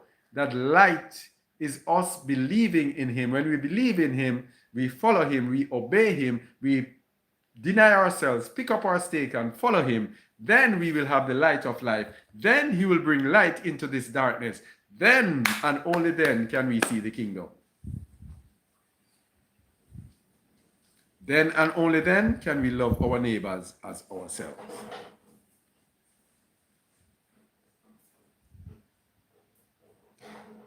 I come that I may bring light to those who dwell in darkness, to bring to those who are on the brink of death a knowledge of life, and to bring consolation to those who suffer. To bring to those who are on the brink of death a knowledge of life. These are those of us who continue to live and die, the living dead, I call it. And to bring consolation to those who suffer. I am the hope of those who despair, the helper of those who have no guide, the treasurer of the poor, and the healer of the sick. I am the light of eternal life for all who die. And as I am, so must you be. You see, all of us have to be the same thing as he is. All of us. All of us. So he's actually saying that don't watch what these religious people are saying. You have to be the same as I am.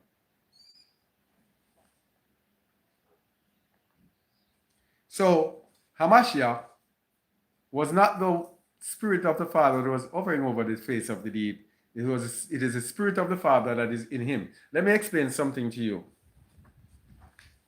And get this carefully. One of the errors that we make in saying, for example, Yahusha is Yahuwah, etc., it is this misunderstanding that Hamashiach is that spirit that was in the beginning. So instead of Hamashiach being a man who contained the Spirit, Hamashiach himself became that Spirit, or was that Spirit. And that is erroneous. Father, the Mother, and the Son. The Spirit of the Father was in the Son. The Spirit of the Mother was in the Son, or is, I should say, is in the Son. That's it. He has both the Spirit of the Father and the Spirit of the Mother. That's why it says, I and the Father are one. And that's why it says in John 3:34 that he whom I am sent speaks the word of I am, for I am giveth that the Ruach by measure unto him. So the Ruach was given to the Son by the Father. So the Father has the essence of the Son has the essence of the Father and the Mother in him. That's just like us. If you look at us in the natural realm, I was born of my father and my mother in the natural realm. And I have attributes of both the Father and my mother, because both of them are in me. It's the same thing spiritually. Both of them are in Hamashiach, the Son. So that is why Hamashiach said in John 9:41. Yeah? John 9:4-5. I must work the works of him that sent me, while it is day. The night cometh when no man can work. You see the day and night again, light and darkness. When there is in darkness, nobody can work. If I am in darkness, then I will not be profitable to you. I have to make sure that I am in the light so that I can work in the light.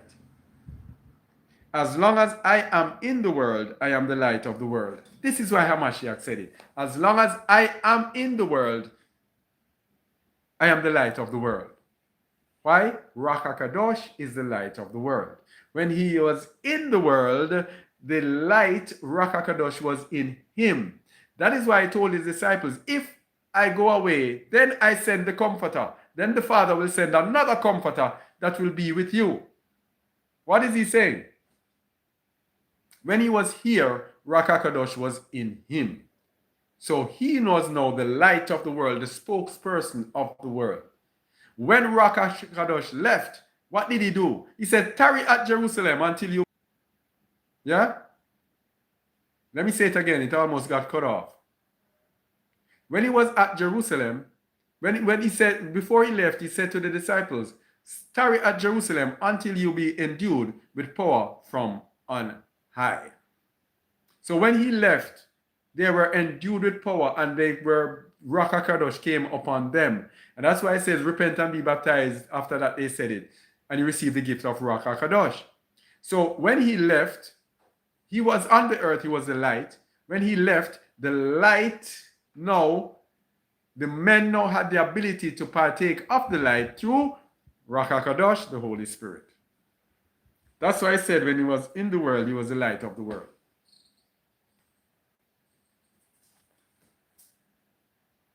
So, no man, I didn't find that. I need to find a certain verse that says, yeah, where is it?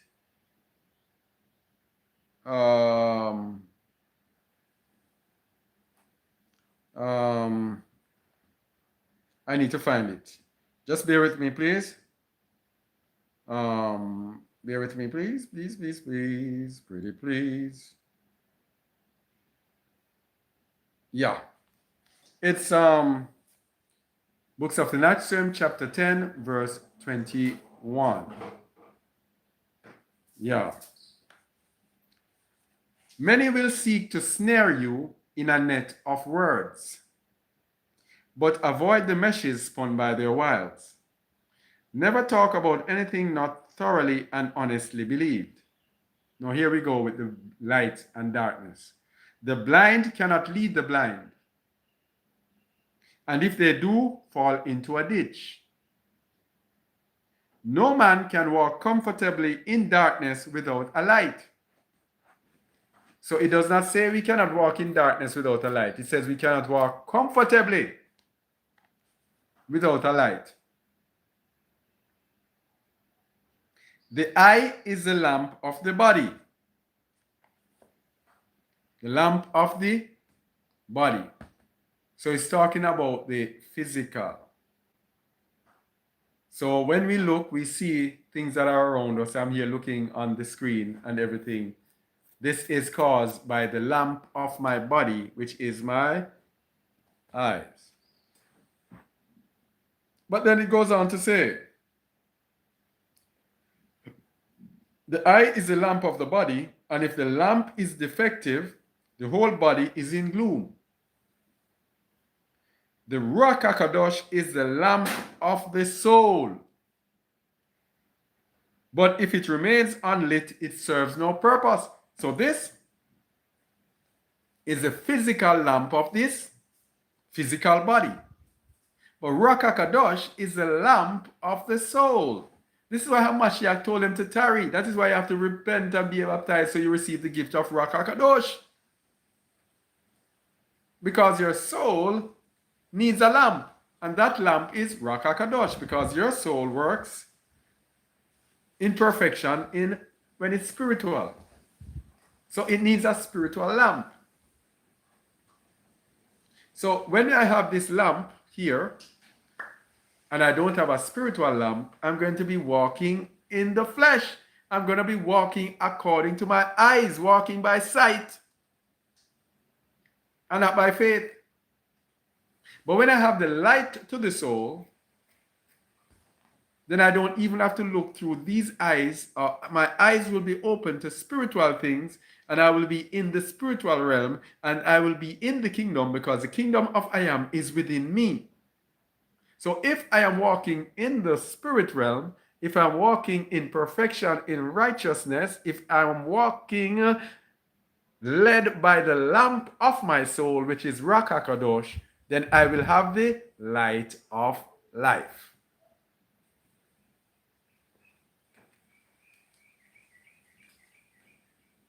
The Ruach HaKadosh is the lamp of the soul. But if it remains unlit, it serves no purpose. So if I have the Ruach and I'm not utilizing it, I'm not using it to help anyone, I'm by myself, sitting, isolated by myself, it will help no one. It will serve no purpose. And if it serves no purpose, the Most High might read it rightly, just take it away from us. All right? So Hamashiach said, as long as I am in the world, I am the light. Now remember, we read John 1:1. We read John 1, yeah? And John 1 said, Genesis 1, the spirit of I am hovered over the face of the deep. And it says, and the evening and the morning were the first day. Now on the fourth day, he created light sources. Verse 14, and Elohim said, let there be lights in the firmaments of the heaven to divide the day from the night, and let them be for signs and for seasons and for days and years. So he created light in Genesis 1 and divided the light from the darkness. But in Genesis 1:14, what did he do? He created light sources to rule over the physical earth. So in the Genesis 1, he created a spiritual light over the earth. But in 14, he created the physical light. So just as how the light of the body is the eye, but the light of the soul is Ruach HaKadosh, which is spiritual, it is the same way the spiritual was created first, Genesis 1, separating light from darkness, and he created the light. And in Genesis 14, the physical light now of this world was created, physical and the spiritual. And let them be for lights in the firmament of the heavens to give light upon the earth, and it was so. And Elohim made two great lights, the greater. Anyway, by the way, if you have any questions or whatever, you can leave them in the chat. And Elohim made two great lights, the greater light to rule the day, and the lesser light to rule the night. He made the stars also. And I am who I am, and Elohim set them in the firmament of the heaven to give light upon the earth, and to rule over the day and over the night, and to divide the light from the darkness. And I am saw that it was good. And the evening and the morning were the fourth day. Fourth day, new creation. Fourth day, sun and moon for day and night. This is the Most High's light sources created on the fourth day. And our perfection in the end is a return to day one creation. So the Most High knew what was going to happen on the earth, mankind inhabiting the earth, etc. So he created the light sources for man. But when man is perfected now, it's going to reach to this point where it's going to reach to the point where the light sources are not going to be needed for his people. Revelation 21:23. And the city had no need of the sun, neither of the moon to shine in it, for the splendor of Adonai did lighten it, and the Lamb is the light thereof. The Lamb is the light. And the splendor of I am did lighten it. There was no need for the sun and the moon and the stars. And the nations of them which are saved shall walk in the light of it. The nations of them that are saved shall walk in the light of it, and the kings of the earth do bring their splendor and honor into it. We're going to see the nations, the Gentiles also shall walk in the light of it. The Gentiles, because we're going to show what it says further down to let us know that. And the gates of it shall not be shut at all by day, for there shall be no night there. There shall be no night there, which means that this is a place for people who are perfected. The night is for those who are not perfected. The night is there because of sin. The night is there when there is sin. When sin has been removed, there will be no night there. That's why we sing the song. No night in Zion, there is no night there.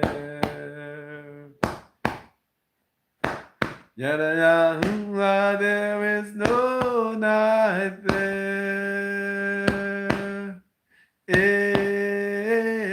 Because I am is our light, and there is no candlelight. Yada I am, there is no night there. No night in Zion. There will be no need for the sun and the moon. We will not be in darkness anymore.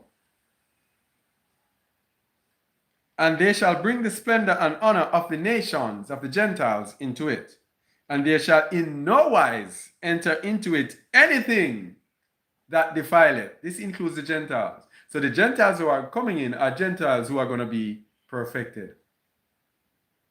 Okay? And there shall in no wise enter into it anything that defileth, neither whatsoever worketh abomination, nor maketh a lie, but they which are written in the Lamb's book of life. We're saying that the Gentiles, their names are going to be in the Lamb's book of life as well. All right?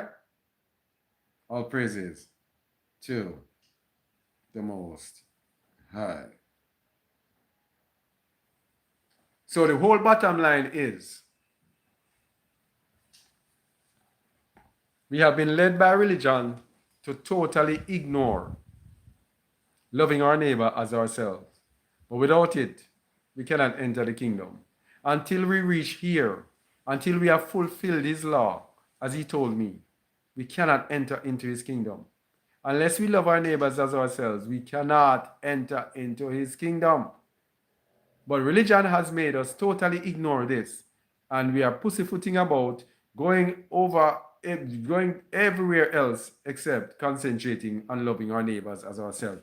If we say we love our neighbors as ourselves, it's kind of token. We do it because, oh, I think it's the right thing to do. Oh, the commandment says you must this and that. We do not have it in our hearts, recreated in our hearts, in righteousness, so that we are actually zealous to do the goodness, zealous to do good works. So, if we don't love our neighbors as ourselves, if we don't deny ourselves, it all begins with Matthew 16, 23 to 24.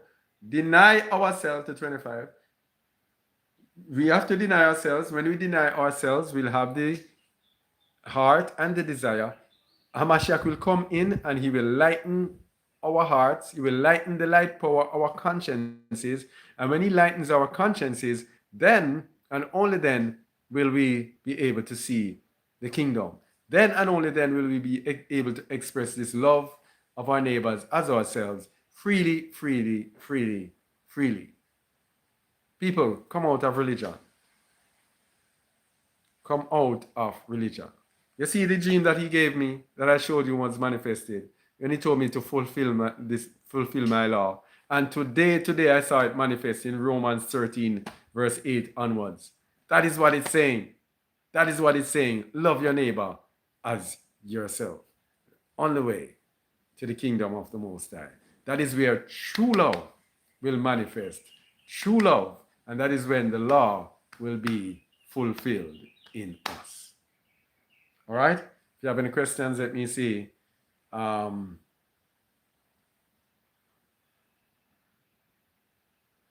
We can love our neighbor at the same time staying away from them, of course, because you have some neighbors that are not right. And loving neighbor is kind of wide because you can also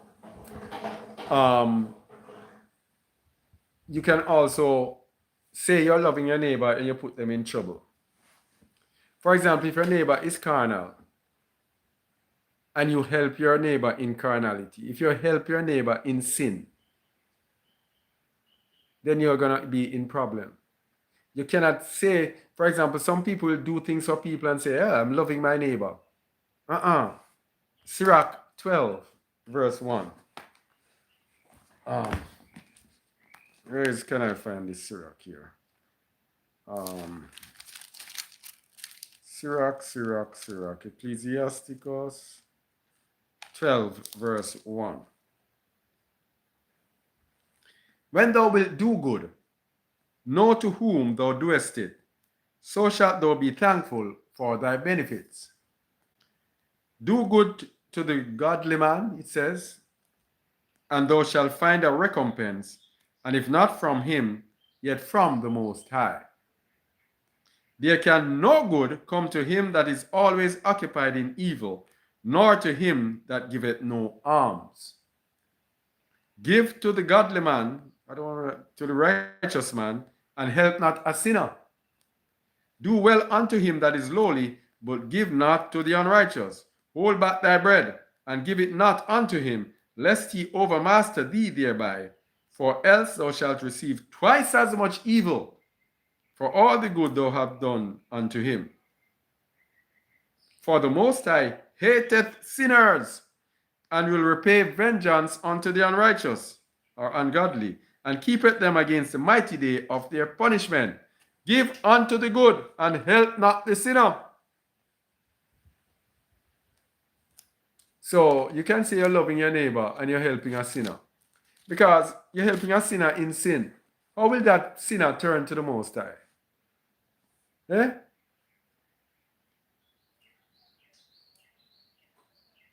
Yes, Verona. Do for others as you would have them do unto you. Yes. So you have to know how you love your neighbor as well. Because remember, nobody can love us like the Most High. And sometimes the Most High brings us through some torrid. That was Ecclesiasticus or the book of Sirach in the Apocrypha. I am dust of the ground. That's what we just read from. Chapter 12, start of verse 1. So nobody can love us more than the Most High. And the Most High sometimes brings us through some torrid experiences. Yeah? Torrid experiences. And yet still that is true love. So sometimes, loving our neighbors as ourselves. All right? Yeah, so that is all. Don't run away from loving your neighbor as yourself. Please make this the focus. Please make this the focus of everything. Okay? All right, so what else do I have? Remember, for those who are here, who might be thinking of donating, please remember that we have changed um, our donation portals, as it were. And so if you want to donate, go to our website's donation page, and you will see the updated information. For those who have not been there, you can just shoot us an email from our Just a Word website, and we will receive any requests you have for donation. We do not make our donations public because we do not want to make it about the money. All right? So only persons who are truly inspired to give, we do want to give. We do not want people to think to give as an obligation, but to know within themselves and be self-driven to do what they are required to do. I have a friend who is deeply in Jehovah's Witness religion. How do you start to talk to this person to bring them into the truth? Because it seems like they defend their religion over the Bible. All right? What I do, first thing, the Bible is not about a religion. It's about a nation. So I know the scriptures, and this is what you need to do. You need to know the scriptures that show that the Bible is about a nation. And you need to know scriptures that show to the very end he will be with this nation. That is where you have to start, I believe. Because if you speak to them in religion, here's the thing with these Christian religions. They have other Christian religions as a competition. They don't know the way. They have the Christian religions as competition, and so they compare with them. If you come to them with a piece of doctrine, they're going to compare with it. You have to move away from doctrine and just show that the entire thing is wrong. The entire foundation is wrong. And that is the only way I can deal with people with those thinking. All right? All praises to the Most High. All right. All praises to the Most High. I think I was following everything. Is there anything else from anyone before we go?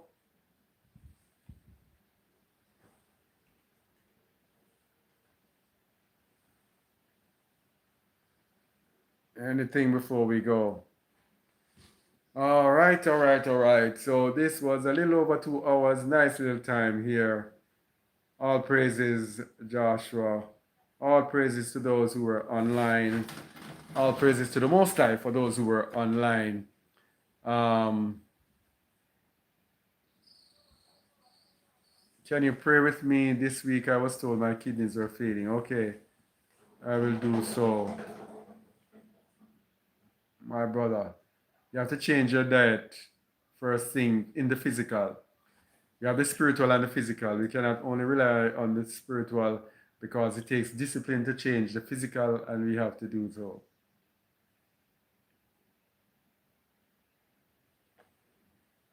Brian Bino, you changed the format of class. I don't know what that means. I think, probably you mean like this? No, the format has not changed. What happens is that my laptops are not working. And you see these Windows laptops. I have been through too many of them. And you get them and they look nice and everything.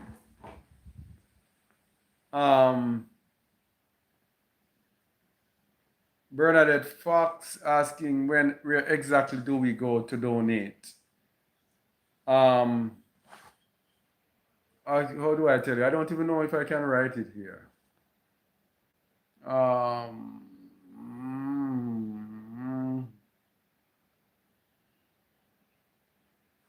mm, um, it is justaword.org slash donate,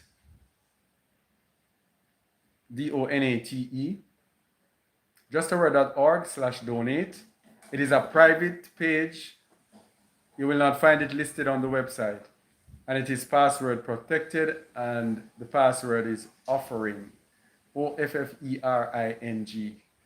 So if you want to donate, that's where you go. Yeah, that's about it. Yes, so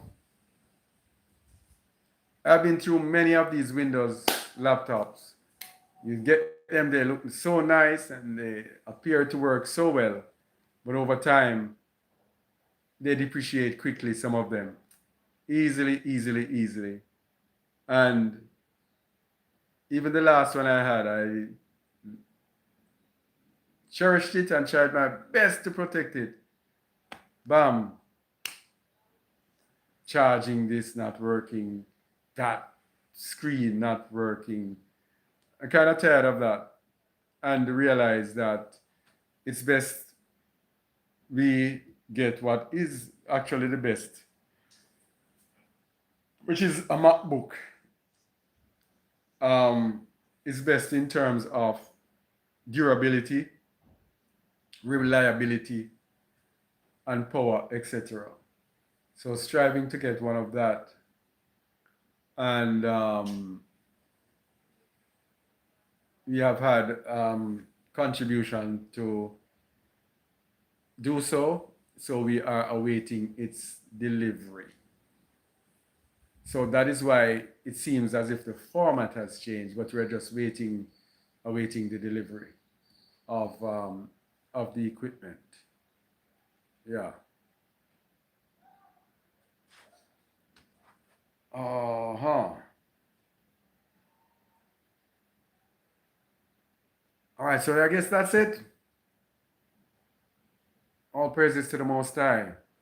And shalom, shalom, shalom to you all. Hey, shalom, Lucille. How's it?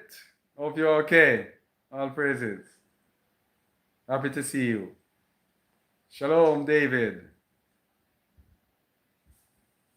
All right. If you hear me sound elated sometime to see others, please do not feel left out. It's just that these are people who I know personally have seen and have met. Yeah, all praises. Thank you, Remnant Child. All praises to the Most High. All praise to the Most High. All praise to the Most High. All praise to the Most High. All praise to the Most High. You are great, so great. You are great, oh so great. You are great, so great. You are great, oh so great. So all praise to the Most High. All praise to the Most High. All praises to His name. Hey, I tell you, I am joyful. The joy of I am is your strength.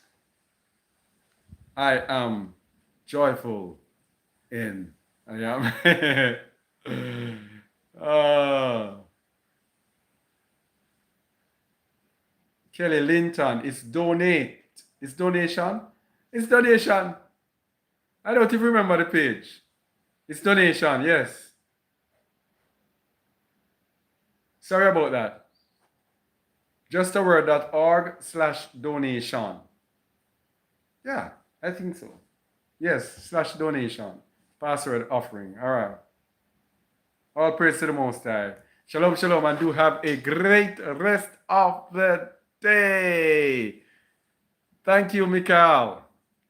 All praises. Miknea, happy to see you. Mikhail, happy to see you, my brother. All praises to the Most High. Shalom, shalom, shalom, shalom, shalom. Shalom. Ziona, if you're watching, shalom, shalom. Yahudit, shalom. Malenia, shalom, shalom.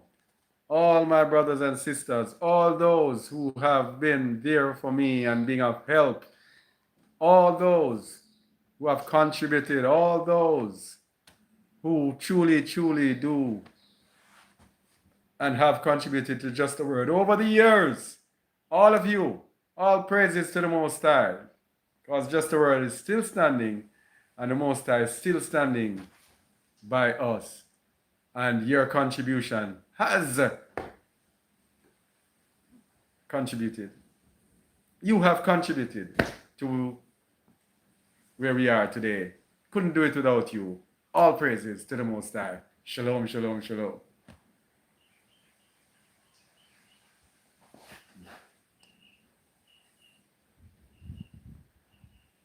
Oh, by the way, please comment.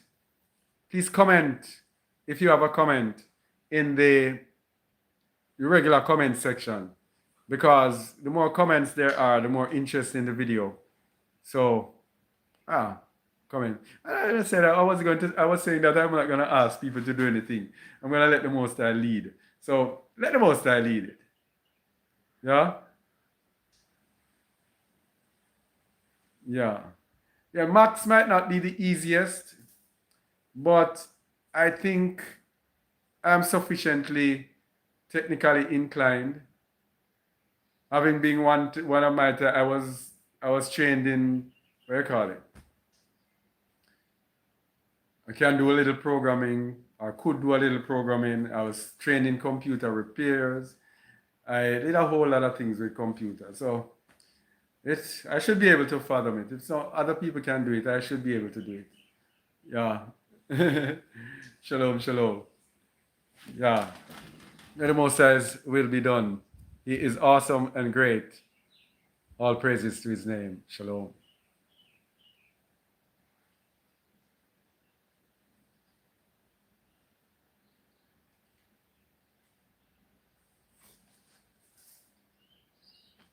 Yes, yes, it's very easy to learn. But it seems like I cannot come off. But I have the whole day ahead of me anyway. I think it is easy to learn because I have an iPad and I think it's more or less the same principle. And I've had this iPad for years. Yeah. So if I can manage this, I must be able to manage that thing. Yeah. Same as the iPad. And I think I'm proficient enough on this iPad thingy. Yes, Yazi, all praises to the Most High. Shalom, shalom, and great conversation today. All praises to the Most High. Yeah.